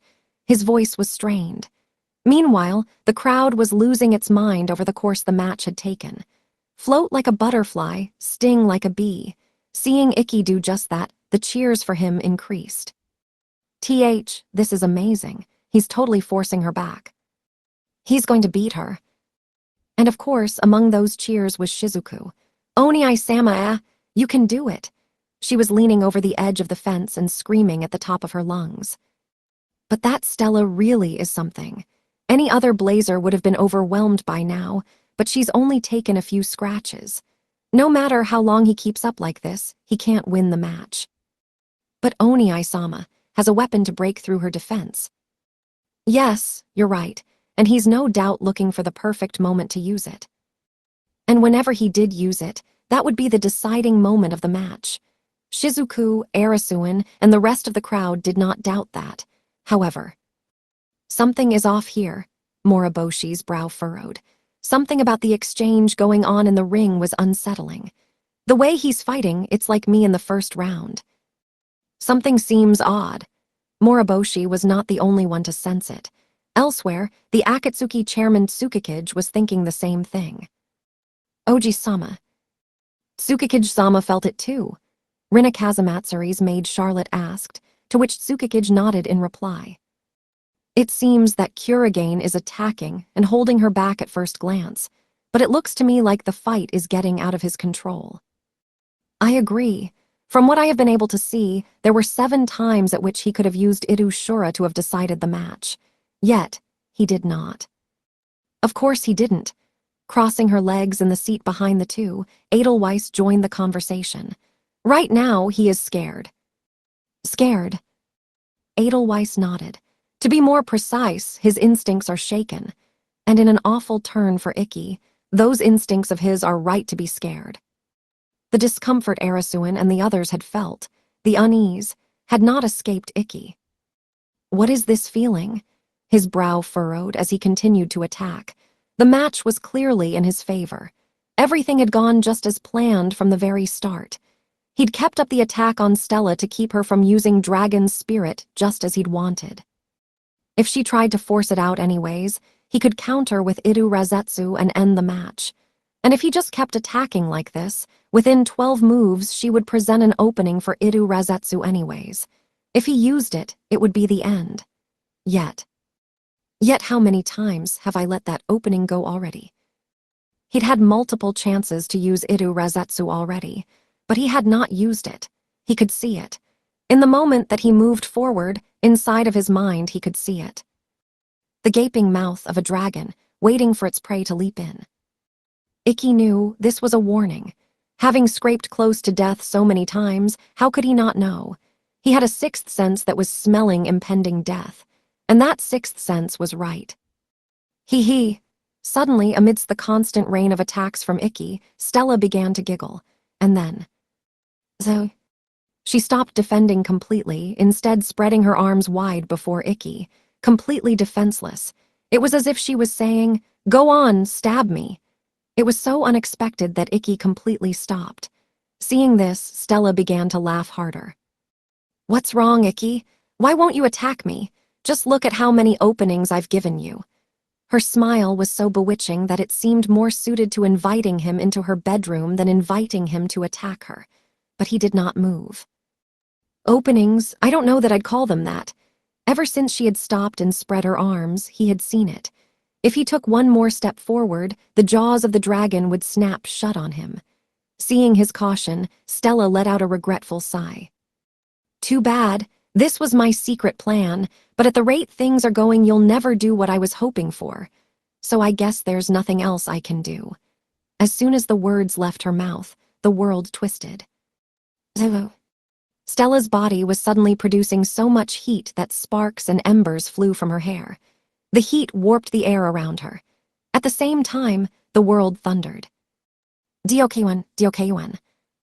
It was an unbelievable sound, a massive heartbeat that made the ground shiver. And in time with the beat, Stella began to flash with light from deep within as a brilliantly bright sword cut opened in her chest. Black, black, black, black, black, black, black, black, black, black, black, black, black, black, black, black, black, black, black. Her mouth was spread wide to reveal great fangs as she howled to the sky.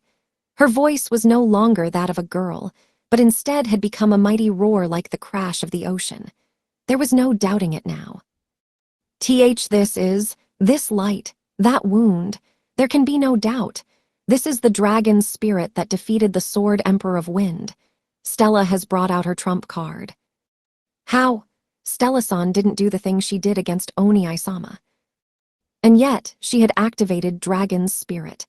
The unbelievable truth of it had Shizuku at an utter loss. Behind her, Jaugasaki Byakuya nodded his head as if finally understanding.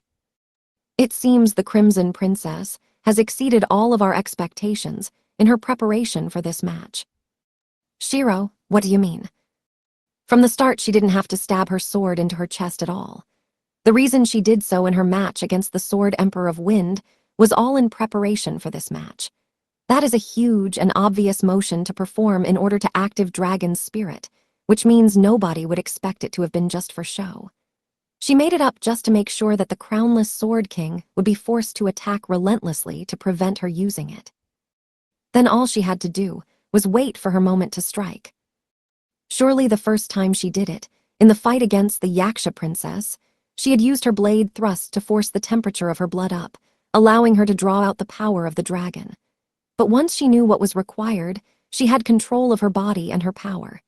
She didn't need to stab her blade into her chest, just raise her blood temperature and activate it. Stabbing herself during the fight with Auma was purely for show. Since that point in the semifinals, Stella had been preparing this trap for Ikki. It was just as Jaugasaki had said. She made it appear that the stabbing motion was required to activate Dragon's spirit, so that the moment he tried to use Iru-Razetsu, she would be able to counter with an attack that not even he could predict. But Ikki's intuition had seen through it. I thought it was just a bit too easy. So it wasn't just luck that got you this far. I should have expected it. He couldn't help but admire Stella, even though her plan had been to deliver a dragon spirit-powered blow with the utmost precision and likely with lethal timing. But having seen through her plan while on the brink of falling into it, it was clear that her plan would not be her path to victory. Thinking about it now, waiting for you to make a mistake was probably not the best idea. There were no more plans. In fighting a knight of Ikki's level, it was clear that quality trumped quantity. That was why she had put all of her effort into this one strategy. But now her plan had come to nothing. Then what to do? The only path remaining was lined with thorns. It would have to be a direct assault. It was against a man so skilled with the sword that he was called the Crownless Sword King. Even with Dragon Spirit, this would be a risky fight. Ikki's fighting experience has exceeded her own knowledge and thinking. She couldn't even imagine all of the ways in which he might counter her attacks. It was dangerous. It became a very dangerous fight. That's why, if it was possible, she wanted to decide victory using the trap just now, but now that it had come to this, there was no other option. Stella swiped Levitain through the empty air. The power behind her blade was so great the air itself was blasted towards Ikki, forcing him several meters away. A lazy slash of her blade had caused an explosive blast of air to strike him. Despite having her plan to victory ruined, Stella spoke with joy showing in her expression. I won't be waiting for you to slip up any longer. It doesn't matter how well you know me. I'm going to beat you into submission until I've won the 7 stars. This time it's Stella that is closing the gap with the Crownless Sword King. Her own skill, her own power. She was trusting in herself as she rushed towards Ikki. Meanwhile, Ikki. Calm down. Her using Dragon Spirit without the motion was unexpected, but I had anticipated of it being used. That's right, Ikki is a veteran that had gone through an amount of unfavorable battles. He didn't stand on the ring with the assumption that Dragon Spirit would be suppressed. Of course, he had already worked through simulations of it being used. The current situation was within his expectations. Therefore, his mind and body immediately adapted to the sudden change of the situation. He had seen Dragon Spirit used in the fight against Auma. He had guessed the approximate amount of her body's strength increasing. And while she may be more powerful because of her Dragon Spirit, Stella's identity had not changed, which means her actions would not change. Her first attack will be a thrust straight for my head, just like before. But in the moment that he set himself to accept her thrust into his Madoka counter, a vision of him losing his head flashed through his mind. Trusting in his intuition, Ikki shifted his neck to the right. In a moment, the wind pressure that was like a bullet passing through struck his eardrum. She created a vacuum next to my head with her sword. What a thrust! She was faster and more powerful than he had expected. The air itself fled before her blade. The degree to which Dragon Spirit increased her capabilities far exceeded Ikki's expectations. If he had received it with Madoka, his head would have been blown off if the timing didn't match. The possibility was insane. But I expected that to happen. After all, it was information acquired during Alma's fight by viewing from a distant spectator seat. From the beginning, it was not that reliable. That's why Ikki was able to escape by avoiding it in a moment.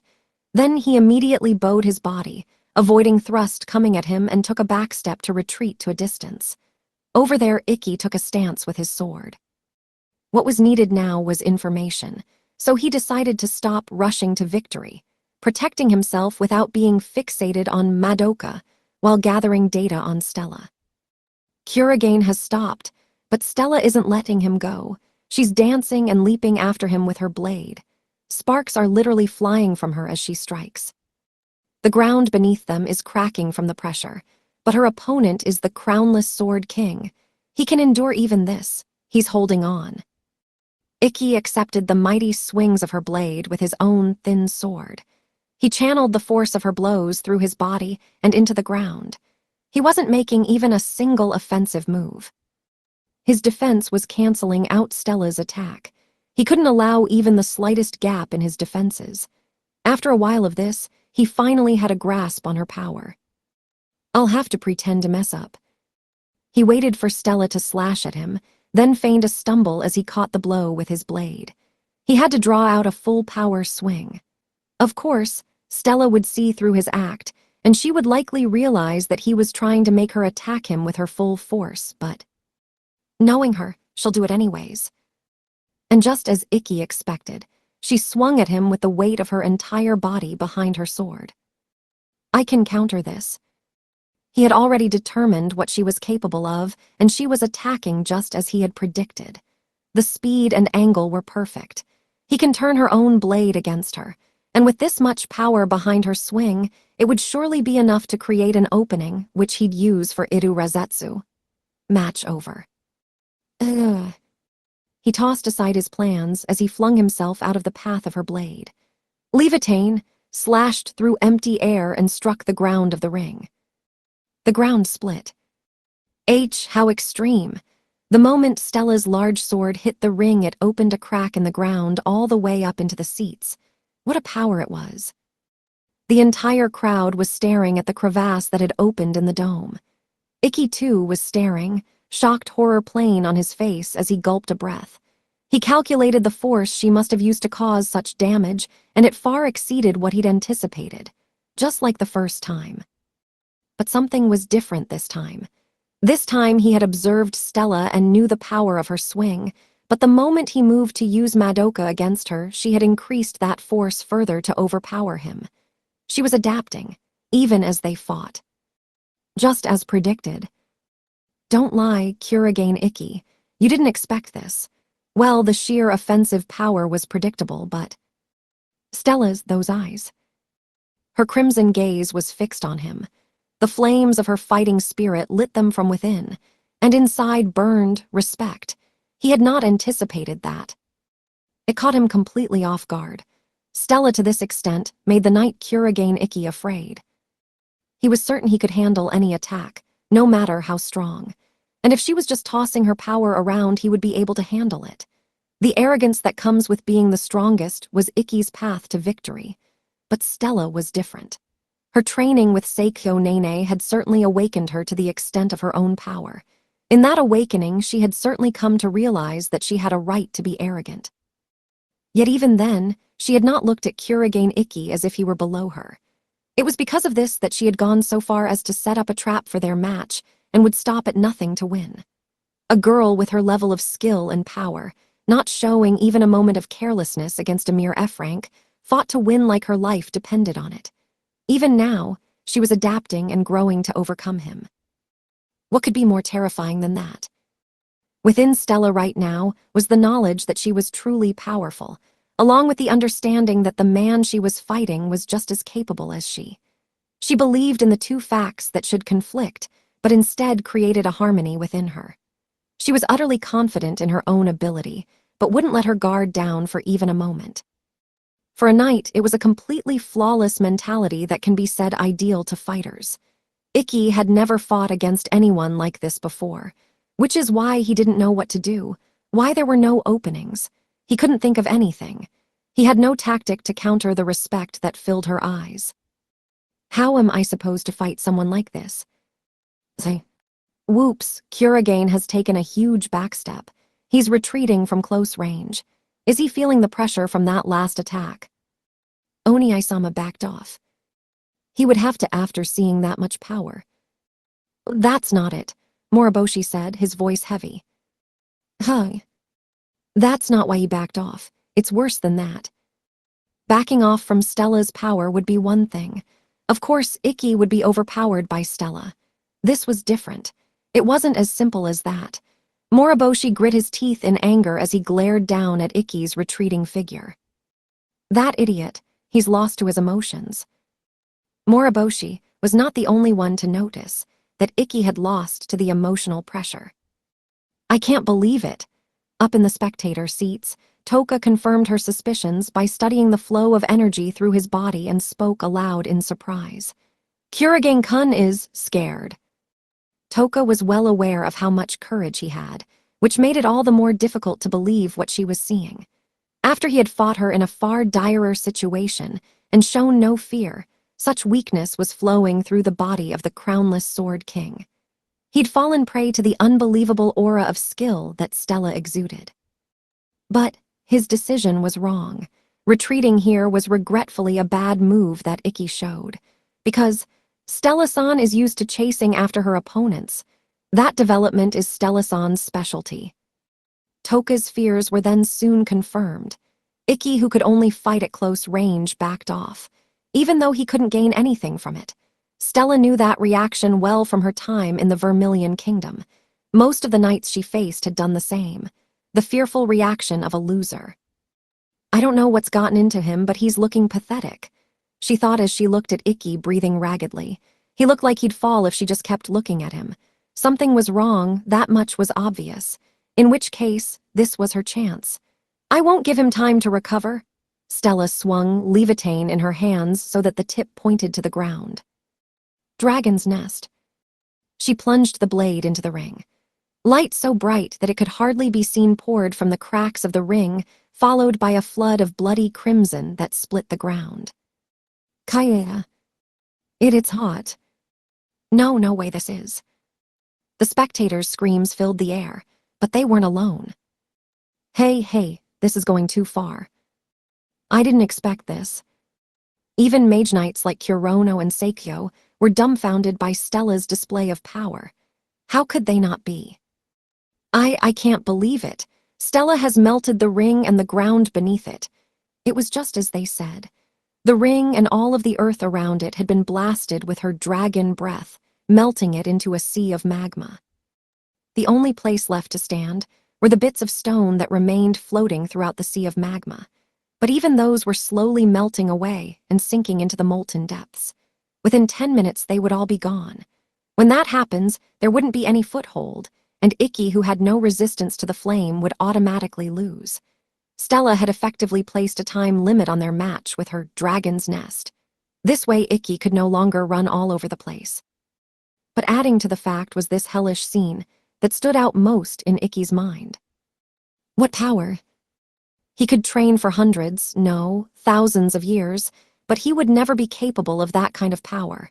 They were too different in what they had, in what they had been given. Did I really think that I could defeat a monster like this? He looked at Stella, his gaze quivering with fear. What he saw was no longer a girl, but a dragon. A massive flame dragon that stood as tall as the heavens. It was not his first time seeing such a vision. But now, facing her head-on with his life on the line, he understood for the first time. Extraordinary intimidation. Compared to this dragon, his existence was very small. And most terrifying of all, this massive flame dragon that stood as tall as the heavens was seriously facing the very small human called Kurogane Ikki. It wanted to win. It didn't let its guard down for even a second. It came into the ring prepared for every situation, baring its fangs and ready to fight to the death. This thing would kill him. Sure, he had experienced fear when facing Amin's power, and his fight with Edelweiss had been dire, but he'd never been so certain of his own death before. Terror, it was the only thing in his mind now. He was shaken to the depths of his marrow. Stella didn't miss the terror as it filled him. Stella's long legs struck one of the floating islands in the magma. Dragon stomp. The stone crumbled away, sending a wave that made Ikki's footing even more precarious. He was so unsteady that he lost his balance. The best he could manage was to take a knee to stop from falling. Shit. He gave Stella an opening to approach.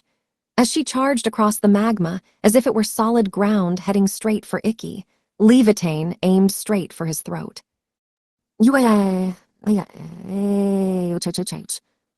Facing this, Ikki had little choice in the action he took during that moment. With his center of gravity already low, he propelled himself forward into a roll on his narrow island. His roll took him under Stella's blade and behind her. He was back on his feet in an instant and slashing at Stella's unprotected back. Response was none. Flame veil. As his blade pierced her back, Stella burst into a cloud of sparks. At the same time, the real Stella swung Levitane down towards Ikki's head. She had known that he would be able to dodge easily after taking a knee.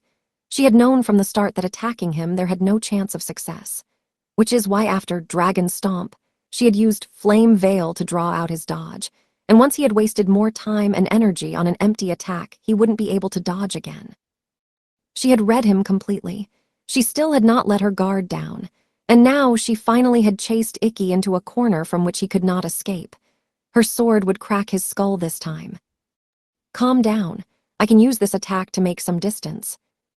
When don't do IITTT. By the time Shizuku had screamed, it was too late. What? Levitane descended towards him. Even though Ikki caught it with Intetsu, with the intention of fleeing behind, there was not even a slight power put behind it. Why? When he finally understood. His gut had already been pierced. It was Stella's molten iron left fist that had punctured his abdomen. The downward attack with her right hand just now was a decoy. The real one was a blow to his body with her fist. It was the combination she had used in the first fight against the unturning Tatara Yui. Her molten fist had punched into his gut at such high speed that it ripped through his muscles and shattered his ribs into dust. On top of that, the heat burned and charred his intestines. Her power far exceeded that of any normal human, and the damage she caused with that one blow was evidence of that fact. With one punch, she took Kurogane Ikki's consciousness. Vomiting up boiled blood, Ikki's body hung limp. He didn't fall, but the light was gone from his eyes. His awareness was gone. It was a completely hopeless situation. You're mine. Stella moved to deliver finishing blow. In order to bring her victory in the 7 stars, in order for her to surpass the one she had chased for so long, this attack with her entire body would. The blade slipped through muscle and bone with ease. The fresh blood that spurted into the air and splattered onto the white stone was a deeper crimson than the magma. The blood boiled as though it was on the verge of igniting. It couldn't have been anyone else. It was the Crimson Princess, Stella Vermillion's dragon blood. H's countered, just when you thought the match was over. Kurogane Ikki, who looked to be down for the count, has just counterattacked. He sliced across Stella from bottom to top. What a reversal. It was Madoka. He took the force of her attack and turned it back on her. I can't believe it. How could he manage it? Stella has knelt on the ground. Her boiling blood is flowing on the white ring arena. The amount of bleeding is not ordinary. This damage is bad. Stella groaned as she pressed her abdomen like holding her entrails from falling out. This was not a fatal wound to Stella, who has the power of the dragon inside of her. But it would take time to recover from her injury, even when having a dragon's vitality. She wouldn't be able to move for at least tens of seconds. If he attacked her now, she'd be utterly defenseless. Realizing this, Stella had no choice but to gather her strength and try to escape. Stella is retreating while staggering. She's putting some distance. But one island away, Stella collapsed again. Her vision faded. She couldn't move her limbs. Her blood loss was severe. Her regenerative abilities couldn't keep up with the amount of blood flowing out. But rather than the damage to her body, the unrest in her mind was more serious. What's filling her head was a question. How? She was certain that he had lost consciousness. No, not in the past. In fact, even now Ikki didn't regain consciousness. And yet, he could use Madoka to counter her. It made no sense. In front of Stella, who was in an inexplicable confusion, Ikki finally regained consciousness. His first thought upon waking was surprised to see that Stella was down and injured. Did I do that? Even though he had been unconscious, he could still feel the sensation of his blade cutting through Stella. She had swung at him with more power than ever before. He knew purely from feeling that he had used Madoka against her. He knew how he had moved. He understood it all. And that's why he knew. The movement was nothing special at all. It wasn't a spectacularly well-executed counter, nor was it a spectacularly bad counter. It was absolutely normal. It was the routine Madoka that he had performed thousands of times in simulations. He had engraved those motions into his body repeatedly. It came out while he was unconscious. I don't want to lose. His body, his flesh, casted away the fear in his mind. I believe it. Even now, strong heartbeat reached his earlobes. While his body is screaming, Ikki slightly apologized. I'm sorry. He'd set out as an F rank with only the barest excuse of power. With that power, he had set off after the great hero, Kurigane Ryoma, on the path to knighthood. He'd pushed his body harshly and recklessly. In so doing, he had overwhelmed his body until it accepted his desires. He shouldn't lose easily. No, he won't lose easily. That's right. He had not been soft in his training. It was only his emotions that had feared Stella's overwhelming talent, even though failing to believe in himself was the easiest way to guarantee a loss. What a fool. I should have known this already. That he was inferior compared to anyone. While aware of it, he had set out on this path. He had always believed that if he mustered everything he's got, he could defeat even the strongest. There was no basis of it from the beginning. Even so, with just that one belief, he had come all this way to fight. Despite being warped journey, he made through it. Yet now of all times, why wouldn't he believe it? His small self wouldn't believe that he could win against this colossal dragon that stood as tall as the heavens. After all the pain and suffering, despite all the people that had helped him, and all the people whose dreams of winning he'd stepped on to make it here, isn't it now? It is now more than ever, you big idiot. With a powerful kick, Ikki instantly leapt from the island. The place he aimed was not the stone island where Stella knelt wounded, but the largest remaining ring fragment in the center of the sea of magma. There he stopped, took a deep breath, and... this light. It can't be. Is this? The crownless Sword King was slowly emitting blue light from his body. The crowd stirred. It's obvious. They shouldn't have mistaken it. His rising magic power, the flashing light, it was the once-a-day trump card of the crownless Sword King. If Ikki was using this ability, it meant that he was ending the match. But Ikki's action made a lot people wondering. Why now?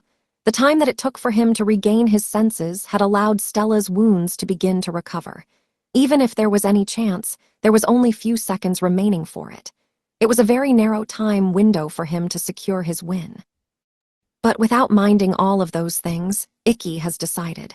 If there was no opening he could use, then there was little timing. At this point, there was only one thing for him to do. The only thing that he could do. For an F-ranked idiot who had carried on all this way professing that he didn't want to lose, right now in this moment, the only thing for him to do was trust in the body that he had developed throughout all of his struggles. It's time to muster up strength.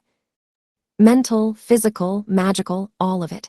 Every experience and brush with death, as much as possible. This body, this mind, this moment, everything that makes up Kurigane Ikki. Those everything would be used as fuel for the next 1 minute. No need to think about what will happen after that. Losing and such can be thought about it after losing. Right now, only move forward. Until his strength was gone, forward, win or loss.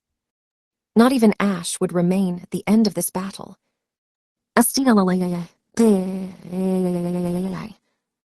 As the blue light emitting around him, his roar filled the dome. The air shivered and the magma sea rippled. His voice was filled with fighting spirit. Ikki was calling her out, a face-to-face fight. Stella smiled, looking amazed. Ah, that's right. He was not the kind of man who would end this match in such a state. This was inevitable, so how should she respond? Run away during Irushura's 1-minute time limit. That would be the worst possible course of action. Stella was certain of it. A top-class knight like her knew. There was no room left in this fight for that kind of tactic. If she retreated, Ikki would be on her heels in an instant to tear her apart. One step, that's all it would take. Whoever took the first step back would lose. The next minute that would start from here was a battle with their souls.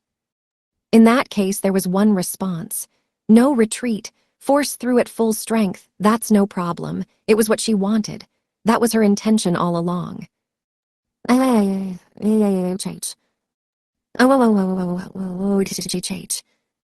Immediately after, the two knights collided. The crowd gathered within the dome remembered it as they watched. It begun from now, the 1 minute that was like a precious stone. Flashes of blue and crimson. This is nothing like the fight we've seen so far. They're not looking for weakness now. It's a non-stop whirlwind of blades. Neither one is backing off. They're giving it their all in the middle of a sea of magma. What huge noises. My ears hurt. Beat him to a pulp while like that, princess. Don't lose, Ikki-kun. You can win this. Ikki invoked his trump card, Irushura, to decide the match here. Stella from the opposite was meeting him head-on. While both contestants' feelings were crashing into each other, cheers were sent to the ground like a rumble. But all of those didn't reach their ears. Each of their attention was towards the enemy in front of them, and only the enemy's appearance was reflected in their eyes. It's so loud. My ears hurt. Beat him to a pulp. Don't lose, Ikki-kun. You can win this. With Ikki having activated Irushura, the match would be decided here and now. Stella was meeting him head-on. The crowd roared as they clashed in the center of the ruined ring. Their attention was fixed entirely on their opponent. Their eyes saw only each other. Every cell quivered with the urge to strike. Ikki's arms became numb after receiving Stella's blade. That was like a struck of lightning. The attacks her blade is returning are rapidly getting faster. Madoka is a technique that receives the impact from a blade and returning it back through circulation by rotating the body. But among the exchange of countless sword attacks, the speed of Stella's strikes were increasing, and so the rotation's initial motion wouldn't make it in time. She's growing. In the midst of this raging battle, Stella's body, her sword, was evolving at tremendous speed to overcome him. At this rate, he would be overtaken by her next attack. But I'm also growing right now. In an instant, during the shrieking yell where there was a slash that was like a black flash, Stella's eyes widened. Why? It was because Ikki's attack had changed form. Just now, he didn't spin his body.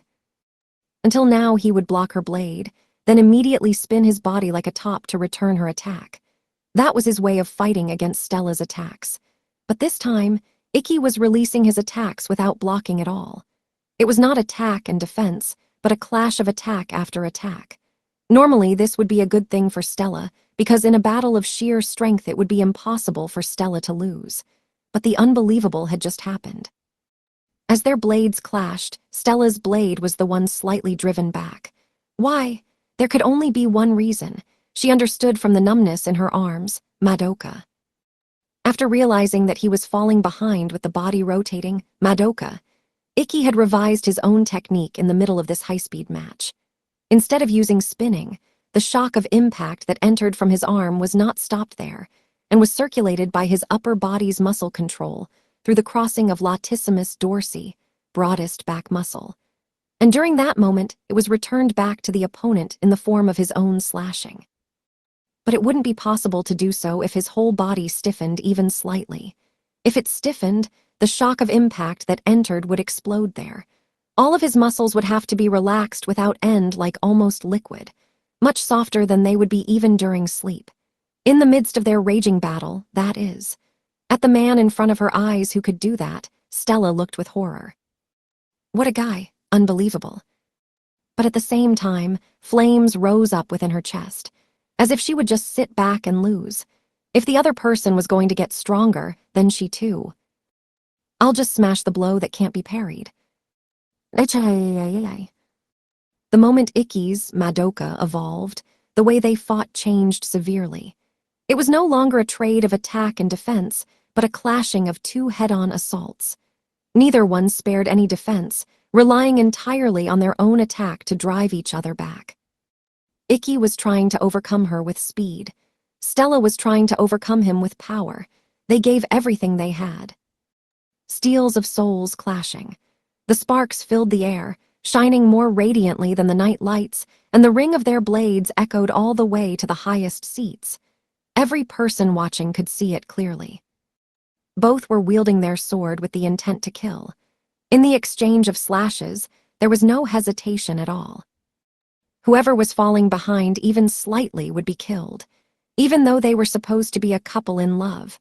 But not a single person who saw the scene doubted their love. It's because it's beautiful. Those two who were fixed entirely on each other, improving each other, looked like dancing hand in hand. Seeing their appearance, Shizuku muttered, "I'm envious of Stella-san." Shizuku. If the opponent was me, Oni-sama would never be so heated up. I'm certain he would hold back to stop from hurting or breaking his opponent. But it's different with Stella-san. He's hitting everything he has against Stella-san, because he believes if it's her she can take everything that he has to offer. What a truly awful woman, Shizuku thought.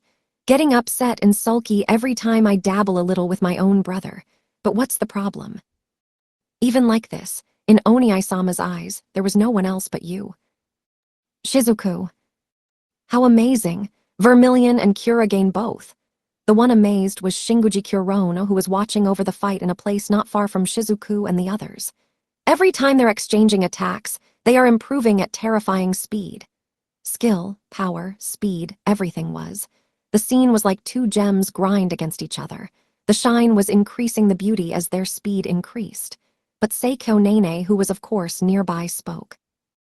Well, of course, those two are rivals after all. I see, that is true. Kurono agreed with Seikyo's words. They could remember it again. At just about the same age as Stella and Ikki, an opponent that it was worth dying to win against was there. The 7 Stars Sword Art Festival final match where they ruthlessly facing such opponent. Both Seikyo and Kurono remembered every minute of it. It was a fulfilling time. The tens of minutes where they didn't want to lose to just the other person, showing all kinds of deadly power. A fight that tested their ability more than any other fight ever had or ever would. The passionate moment to the degree of the feeling of wanting to embrace the opponent they hate enough to kill. Right now, Ikki and Stella were the same as them from that day, in the middle of a glorious time. No, they had gone beyond that, because they were not only strongest rivals, but also beloved lovers. The feelings they felt towards their strongest rival and the feelings they felt towards their most beloved lover. Whichever irreplaceable passion it was, they're filling it into the same person. It was. For knights like us, there's nothing better. Well, that's obvious from their expressions.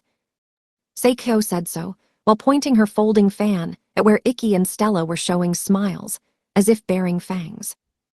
There was no telling how many times their blades had crossed, how many times the steels had crashed into each other, how many times they struck each other with all their might. But still the enemy before them would not go down. The blade of their souls struck each other back faster and harder without a step back. To defeat such an opponent would require becoming even faster, even stronger, endlessly improving each other. They are going to the top.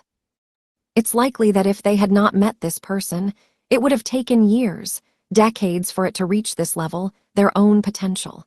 In this moment, they both definitely felt it. That's why they should go, together, to the pinnacle of knighthood. It was the promise they made that day being carried out here.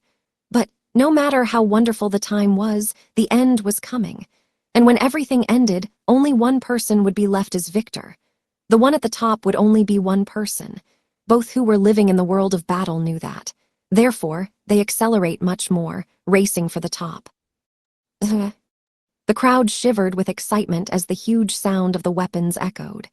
It was as if the passion of the two was spreading, stimulating the crowd's mind, with passion in their eyes. In this vessel filled with enthusiasm, there was just one person, as if bearing pain, a woman staring at the ring with sorrowful expression. It was Twin Wings Edelweiss. So it ended up like this after all. She looked down at their battle sadly. It was certainly a beautiful battle. They were forcing each other to improve, driving each other to greater heights. It was truly a spectacular sight. It was the ultimate battle, just what they had each wanted. But Edelweiss knew. Once they had reached this point, there was only one outcome. And that outcome would be cruel beyond belief. The result would soon appear to be obvious to everyone watching. The struggle for supremacy ended as the crownless Sword King retreated far behind. They've finally separated. Kurogane has staggered back from the fight. It was a battle where even one step back meant losing. That condition had just become clear. Having been pushed back, Ikki's eyes were shaken with shock. Being forced back in this battle with spirits was not the cause of his surprise. This is. Ikki could see it. For just a moment it had suddenly appeared, black iron rings, steel chains wrapped around his limbs like snakes, binding his movements. Stella charged at the retreated Ikki, clearly aiming for the win. Her blade sliced through the air towards him. Ikki needed to use back Madoka to counter it, but... Clang! The chains around his body were tight, the weight desperately preventing his movements, as if being connected to a mountain. Kurogane can't attack back, can't reach back. He's entirely on the defensive. "Oh, Oni-sama!" Shizuku screamed at the sight of her brother being suddenly forced back. Next to her, Arasuin was similarly perplexed. Why?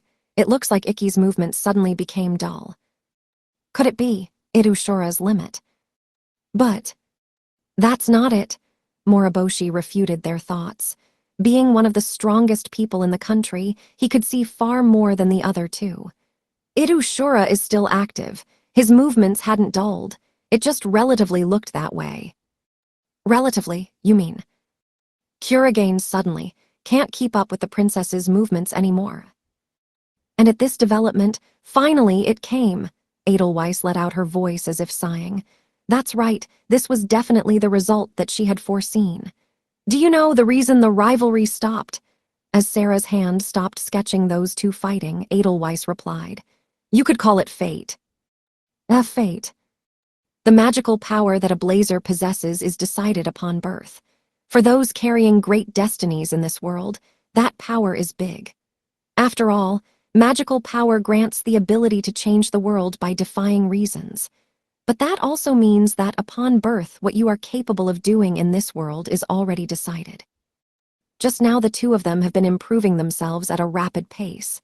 The journey that would have taken decades to reach from now, they had gone through it in an instant. And then, as a result, the crownless Sword King has just reached it. The furthest he himself could possibly go. That's right. That was definitely the reason the rivalry stopped. In this 1 minute, Kurogane Ikki had completely exhausted all the possibilities that he was allowed to have in this world. There was nowhere left for Kurogane Ikki to go. The fate that decided his life in this world would not allow him to progress any further. But it's different for Stella Vermilion. Since birth, she was an existence that was allowed to greater heights than any other. Therefore, she had further yet to go. She was still growing. She was different from Ikki, who was chained to the bottom of the earth. Stella had been born with wings that would carry her as high as the heavens, so it became clear which of the two was superior. It's a pity, but he can't keep up with the Crimson Princess anymore. It was no longer a matter of skill or effort, but a despairing limit to their existence. Just as Edelweiss said, this limit parameter decided their match. As Stella continued to grow at a rapid pace, Ikki could no longer follow. He was extremely already at the pinnacle of his possibilities. Thus, he couldn't do anything against Stella's continued attack. YAH. Her blade struck Intetsu, which shuddered from the blow. His posture crumbled. Stella stepped into the gap and launched an upper body blow. It was the same sword and fist combination as before, but this time it was not a direct attack. Ikki had managed to move Intetsu back to block her fist. Since the blade wouldn't make it in time, he blocked with the hilt. Even if he was clearly fated to be outmatched, he wouldn't allow good blows to reach him. His high, clever defense spoke volumes about his skill, but it was useless. The moment he received her fist, Ikki's feet left the ground. Before the power of a dragon, Ikki's body was in the air like a scrap of paper. In that instant, pierced through the heavens, flames of purgatory. The Crimson Princess would decide the match with her finishing blow. Burning flame gushed from Levitane as she swung it up. The rampaging flame in an instant caused the temperature and light intensity to go up. Her sword was soon wreathed not in flame, but in light that burned shadows into oblivion. It shaped itself into a sword of light and heat large enough to strike the heavens. Stella took that blade and burned to ash. Catharterio Salamandra. Ikki looked down from his position in midair. Ikki couldn't dodge. He couldn't. It was obvious because his legs were nowhere near anything to push off from. The only thing he could do was place his device in front of his body to block the sword was coming towards him while splitting the heavens in two But obviously he couldn't even do that. His ability to think had been swallowed by the sword of light that burned everything. A moment later, his world turned from pure white to pitch black. Stella's greatest move, Catharterio Salamandra, hit directly. Her blade has sliced through Kurigane, who couldn't move in the air, and the giant LCD monitor as well. Beyond the sea of magma, the batter's eye seats are left in black rubble. I can't see Kurigane anywhere in that rubble. I think he's likely buried underneath it. This is bad. Kurigane has been hit with the worst possible ability. Ikki-kun. Anyone would expect this to be the end. The crowd stirred as they looked at the caved-in section of seats. It had clearly been a fatal blow to anyone watching. Among the commotion, the referee's out-of-bounds countdown began. The referee's out-of-bounds countdown has begun. Stella will be named the winner if Kurigane is unable to get back into the ring within the count of 10. But I'm not sure. It seems to me that they should be rushing in to rescue him instead of doing a countdown. After all, he just got hit with the Crimson Princess finishing move. But Kayeda did not agree with Iida's comment. No, he wasn't hit directly. Is that so? Well, he wasn't fully hit directly, is what I mean. Stella used a fairly quick motion this time so that she could hit him in midair with Catharterio Salamandra. That attack works by focusing the power of flame into one place, which means that it requires a build-up period. However, the build-up period this time was unusually short. That's why it didn't have the same power that we saw in her fight with the Sword Emperor of Wind. With Irushura's magic increasing his defense against magic attack, I wouldn't say he won't regain consciousness within the 10-second count. So he still has a chance. But toward the question, Kayeda shook his head. No. Unfortunately, even if he regains consciousness, a minute has passed since he activated Irushura. He's already used up everything. I can't think of anything he could do if he did wake up. Thus, Kayeda thought so, that this countdown was the referee's way of showing sincerity to the two fighters. Oh, Stella has just turned her gaze away from the rubble where Kurigane is buried. She's certain of it, her victory, that the crownless Sword King won't get up. Stella was sure from the condition. There was nothing more to this fight. What's left was just the countdown completing. Once the referee counted to 10, she would finally have overcome Ikki. When that happened, she'd raise her blade to the heavens. She'd show them all that she was at the top. 3, 4, 5. And Stella wasn't the only one certain of the outcome of this fight. It's fine already, Oni-sama. Even Shizuku, a relative of Ikki, understood that there was nothing more to this fight. Ikki had lost to Stella. It was an unshakable truth, but it wasn't sad, she thought. She didn't think it was frustrating either. In fact, she was proud. Of course. Her brother that she was proud of had fought bravely until the end. Normally, it would have likely taken him decades to become this skilled. By watching this fight, nobody would think that her brother was weak. Oni-sama, you're already a fine hero. Nobody would be ashamed to give him the title of great hero that had belonged to Kurogane Ryoma. The rest of the crowd shared Shizuku's emotions as they looked at the pile of rubble. Their gaze was not pitying, but admiring. The spectators, friends, teachers, fellow 7 Stars rivals, all of them. Not one of them could say, "Don't give up," or "keep trying." Having seen the fight firsthand, they all knew Ikki had given the fight everything he had. That's why they could not speak. Clank, clink. The sound of metal on metal could be heard in everyone's ears. When Ikki came to, he was surrounded by darkness. He was laying on his stomach above what felt like wet cold rocks in a limestone cavern. His limbs were bound by black chains that extended into the darkness around him as expected. From that time, the black chains that had suddenly appeared during his fight against Stella, Ikki understood what they were. These chains were his fate. It was obvious, since it was about none other than him. He knew all too well. This was as far as he could go in this cave-like place where light could not reach. It was the bottom of the earth, which was certainly a fitting place for an F-rank like himself. He had no right to go beyond this point. The chains of fate would not allow it. Well, it didn't matter. He had no strength left in his body to even take a step. He was well and truly used up. His emotional, physical, and magical energy, every last one of it. They had all been thrown into that 1-minute gamble. And so he was empty, so empty that a breeze could carry him away. But that was okay. It was already enough. He'd truly given his very best. He'd put his life into it, exploited all of his potential, even so he couldn't win. So there was no helping it now. He'd probably gone too far already. After all, he had fought the Crimson Princess head-on even if it was a minute. The memory would remain in the hearts of many people. It would be written in history. Sure, he hadn't managed to win, but nobody could fault him for that. Who would blame him if he couldn't obtain victory? It was a loss no need to be ashamed to show anyone and had satisfactory end. It was a satisfactory loss. That satisfaction, that cheap satisfaction was nowhere to be found in Ikki's heart, even a little. In the darkness, the chains ground against each other, making clanking sounds.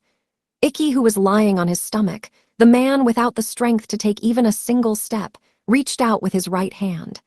Then, his nails were clawing the damp stone. He strongly put strength into his fingers and tried to crawl himself forward. But obviously, he could not move forward. His body was bound by the chains of fate. Those clinking chains bound his body that was like dragging mountain. His hand slipped, his fingernails ripped off. Pain, blood. He was only hurting himself, which was futile, but...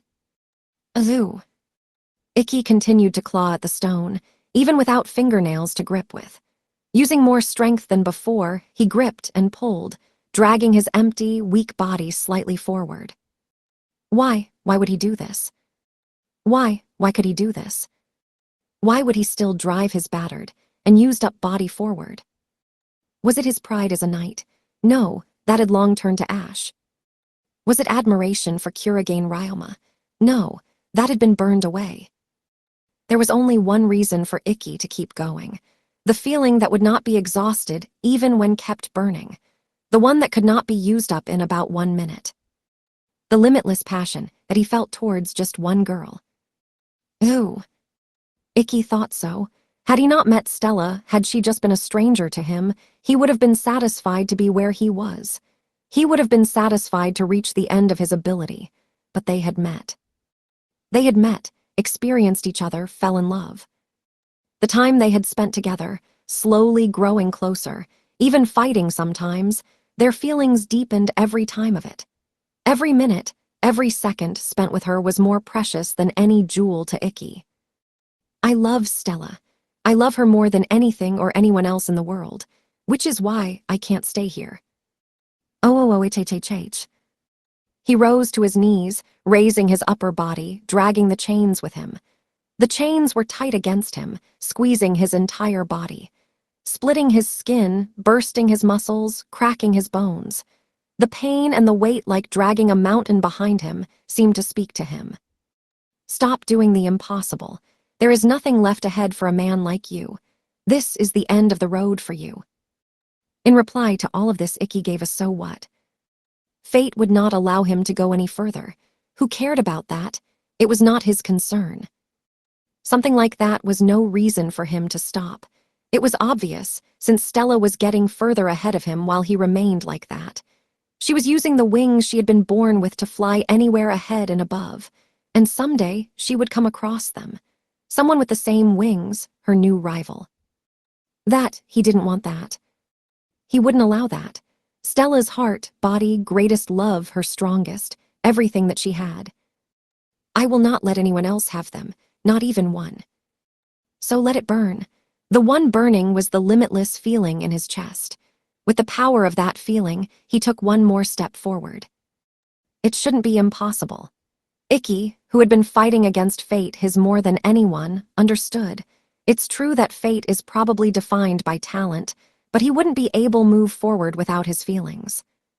His feelings that wouldn't be crushed even if his body is burned and charred. His feelings that wouldn't give up even if he's beyond recovery. His feelings that would not falter even if the bitterness of defeat made his entire body shake. These feelings are what made people move forward.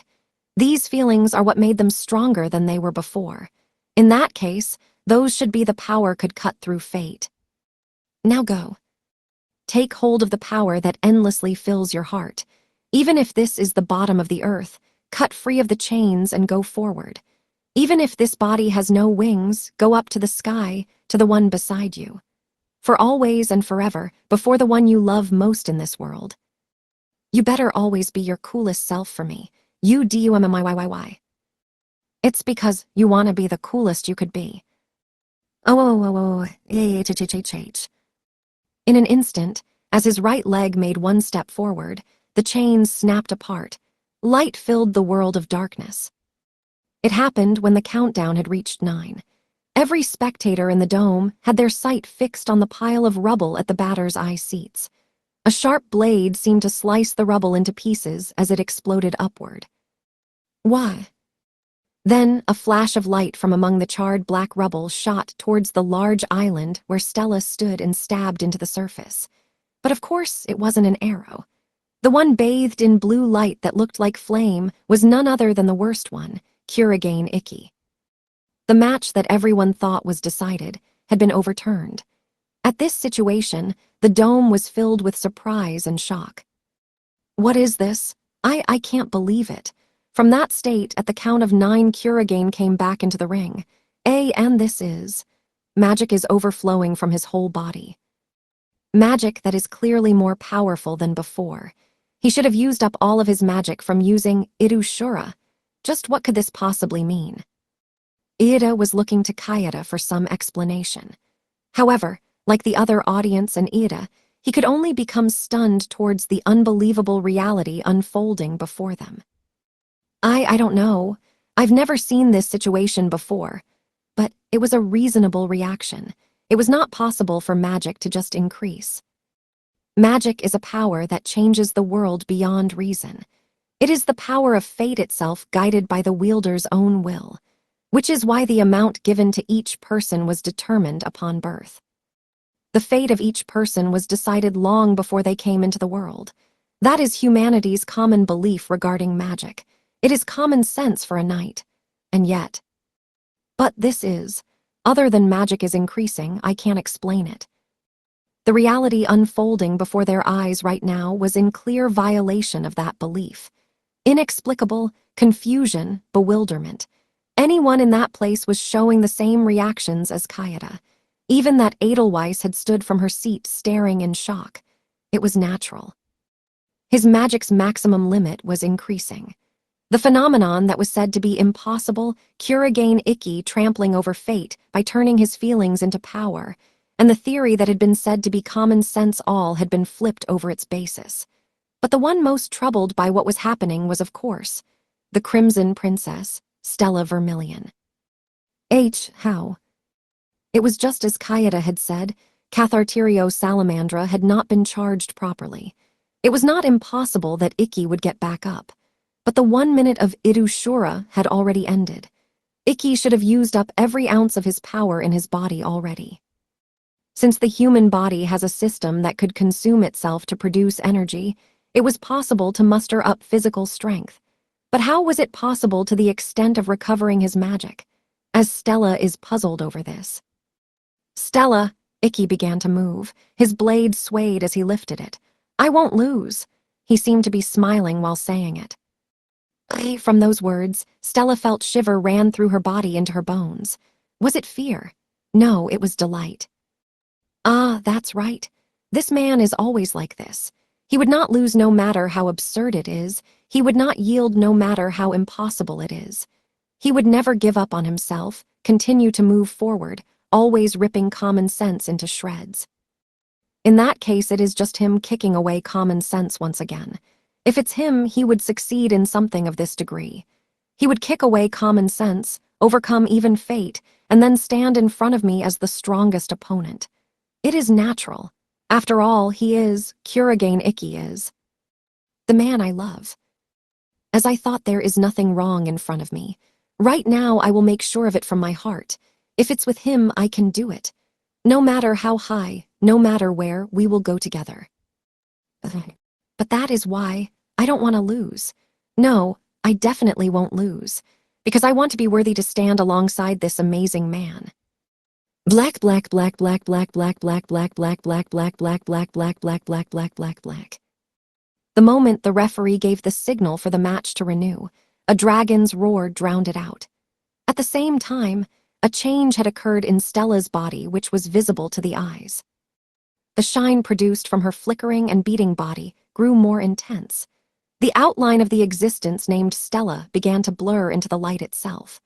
The shine and waves of heat released from it was not the same amount as before. Her shine filled the surrounding area like midday to the extent of the stadium lighting having no purpose now, and the sea of magma boiled even more. But more than the changing heat and light, the people in the venue felt it. The feeling of being drawn to Stella. It was not their imagination. Any small scrap of trash or rubble was being pulled towards Stella, who had become light. A gravity user like Seikyo Nene quickly understood what was happening. It was magnetism. She's created huge concentration of heat energy that she's throwing the magnetic fields out of order, generating a gravitational force. The moment any of the debris and rubbish that were being pulled came near Stella, light was flashing like lightning, leaving none of the trashes behind. The powerful heat made all objects touching it go through liquid and gas phases, turning them into plasma. At this point, it was like a star. It was a crimson star shooting out light and creating magnetism on its own. What a woman! Towards Stella's power, Kurono was also speechless. That's right. Ikki had certainly overcome his limit. Overcoming limit, triumphing over the common sense, it was the moment she felt that the match would come to an end. Yet Stella had sent such light expectations flying. In order to surpass Ikki, who had overcome his limit, she had to evolve herself further. She realized it. This girl was born outside of common sense. In fact, she was a demon. This is Stella Vermilion. Facing the crownless sword king, who had overcome his own limits, the Crimson Princess readied all of her strength as she raised her blade. She put her body into a stance like her opponent, raising her sword of light next to her face. Her arms were tucked in close against her body, the tip of her blade aiming directly at her opponent's life, in a stance that did not hide that the next attack would be a thrust. During that stance, Ikki, the next one will probably going to be our last duel, so I'll swear it now. Stella was staring straight at Ikki. Even if your life ends from this, I will continue to love you and only you for the rest of my life. Her most beloved feelings in her would never waver. Ikki smiled at those words. In that case, I really can't lose now. Of course, what man would leave his most beloved girl in such unhappiness? He could not let her be widowed. Then what should he do? The answer had been decided. With my strongest, I will destroy your strongest. And so the final match of the 7 Stars Sword Art Festival that had continued long, the last fight had begun. The Crownless Sword King and the Crimson Princess, the final crossing of their blades, the one that started to charge, it was Stella. She had already abandoned long-ranged battle using Cathartirio Salamandra. The reason was simple. If Idu is activated, he would be inside her swing and striking her down before Cathartirio Salamandra could even land the strike. Even if she tried to distance herself from him, the result would be the same. With the speed of Ikki using Ido he could charge across the sea of magma before the bottoms of his shoes would burn down. There is no victory at backing away, then forward it is. Having decided it in her mind, Stella increased the heat on her body with almost no limit, creating an armor of light. The heat would cause anything attempting to strike her to simply cease to exist the moment it touched. Ikki's blade could no longer reach her.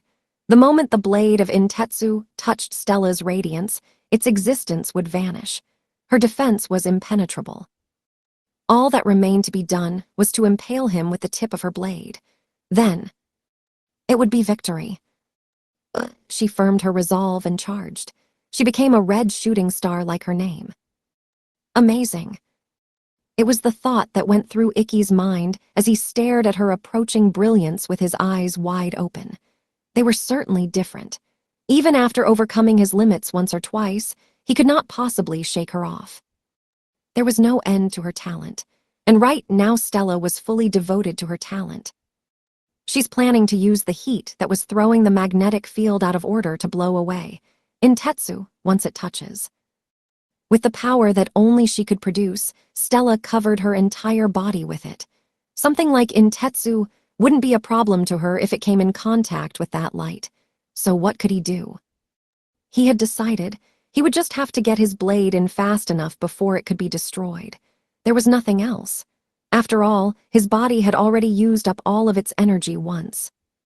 By breaking down some of the proteins inside his own body to gain energy, it would only be enough for one swing. But Ikki determined that it was enough. Just one thing left. To strike.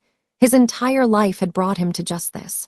There was nothing he could do now but trust in that one thing. That's why Ikki would show in front of everyone what the man named Kurigane Ikki was capable of. Well, let's do it then. In an instant, Ikki activated Idu using the magical energy he summoned with his burning feelings. His body's strength was amplified 100 times, and his entire soul was invested into this next one strike. His body was aware of how to release that one strike. How his own body should move, how he should swing his sword, how to reach the fastest. Thus, his body naturally settled into a stance without thinking. His body was at an angle as he twisted his back and hips around. The blade was held with his right hand. He moved it across to his left side behind, and his left hand grabbed onto the base of his blade, though he did not have a scabbard. It was the stance of an EI sword drawing. One glance at that stance. Stella understood Ikki's intention. Ikki would strike her down with his fastest attack before her heat could destroy his blade. His stance, though without a scabbard, revealed it as EI sword draw. His left hand held the blade part of the sword, his right hand on the handle pushing while his left hand on the blade pulling.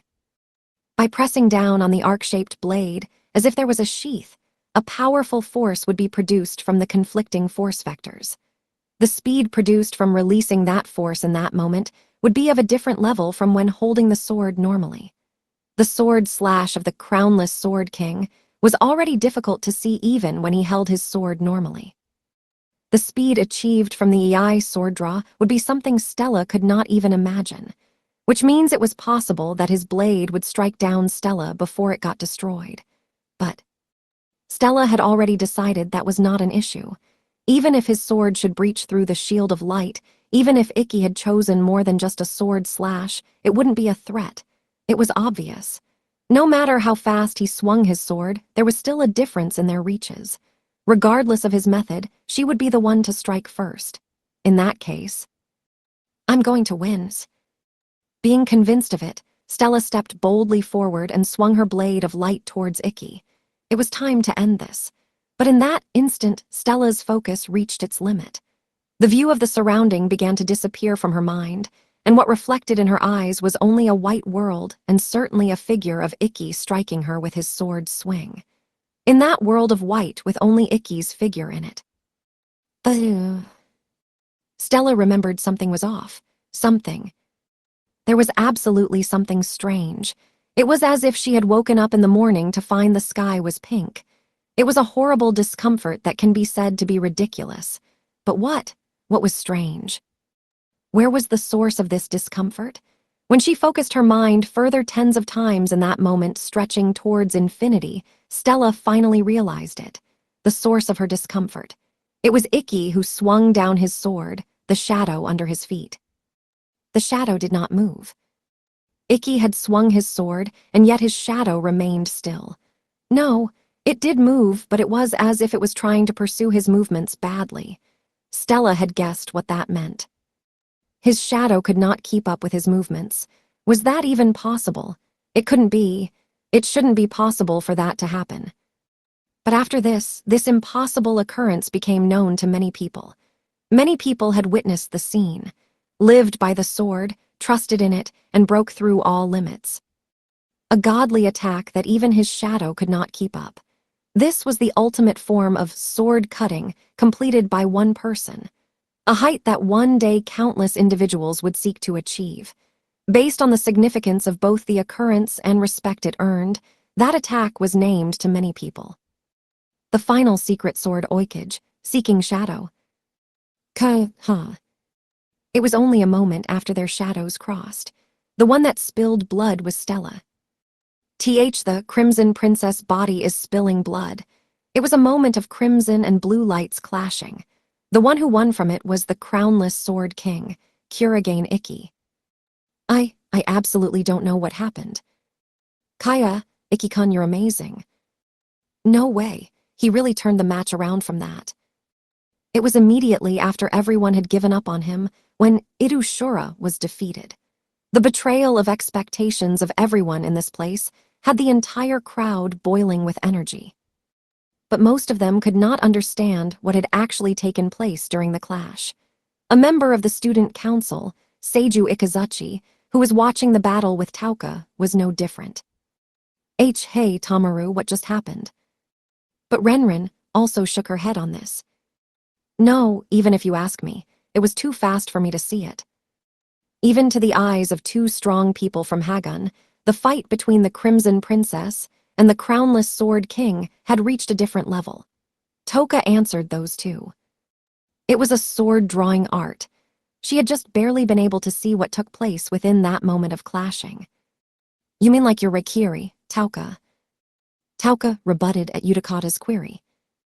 No, while my Reikiri is also a sword-drawing art, the method of movement is different. Reikiri works by depending on electromagnetic force to draw the blade from the sheath at high speed, but what Kurogane just did is the opposite. By gripping the sword tightly with both hands, he was able to build up power into the blade, so that when he released the strike it could move at much greater speeds than normal. To put it simply, it's the same as snapping your fingers. Oh, I get it. Yudikata understood from the explanation. No matter how fast you tried to move your fingers on their own, they wouldn't produce any sound in the air. But by building power against the resistance of your thumb, you can create the sharp sound in the air. Ikki had just used that same idea on slashing. But President, even though he could swing his blade faster, Stellasan's sword should have hit him first if there's still a difference in reach between their devices. How did he manage to bridge the gap between their reaches? Kana-chan, you would know the answer if you look at the grip on Intetsu. As told, Kanata looked at Ikki, who is in the ring. Then she realized it. The black sword he held in his hand. The grip was unusually short, which part of the handle up to where his right ring finger held was missing. Could it be it melted? That's right. Before Stella's sword could reach him, Kuragen-kun drew in Tetsu.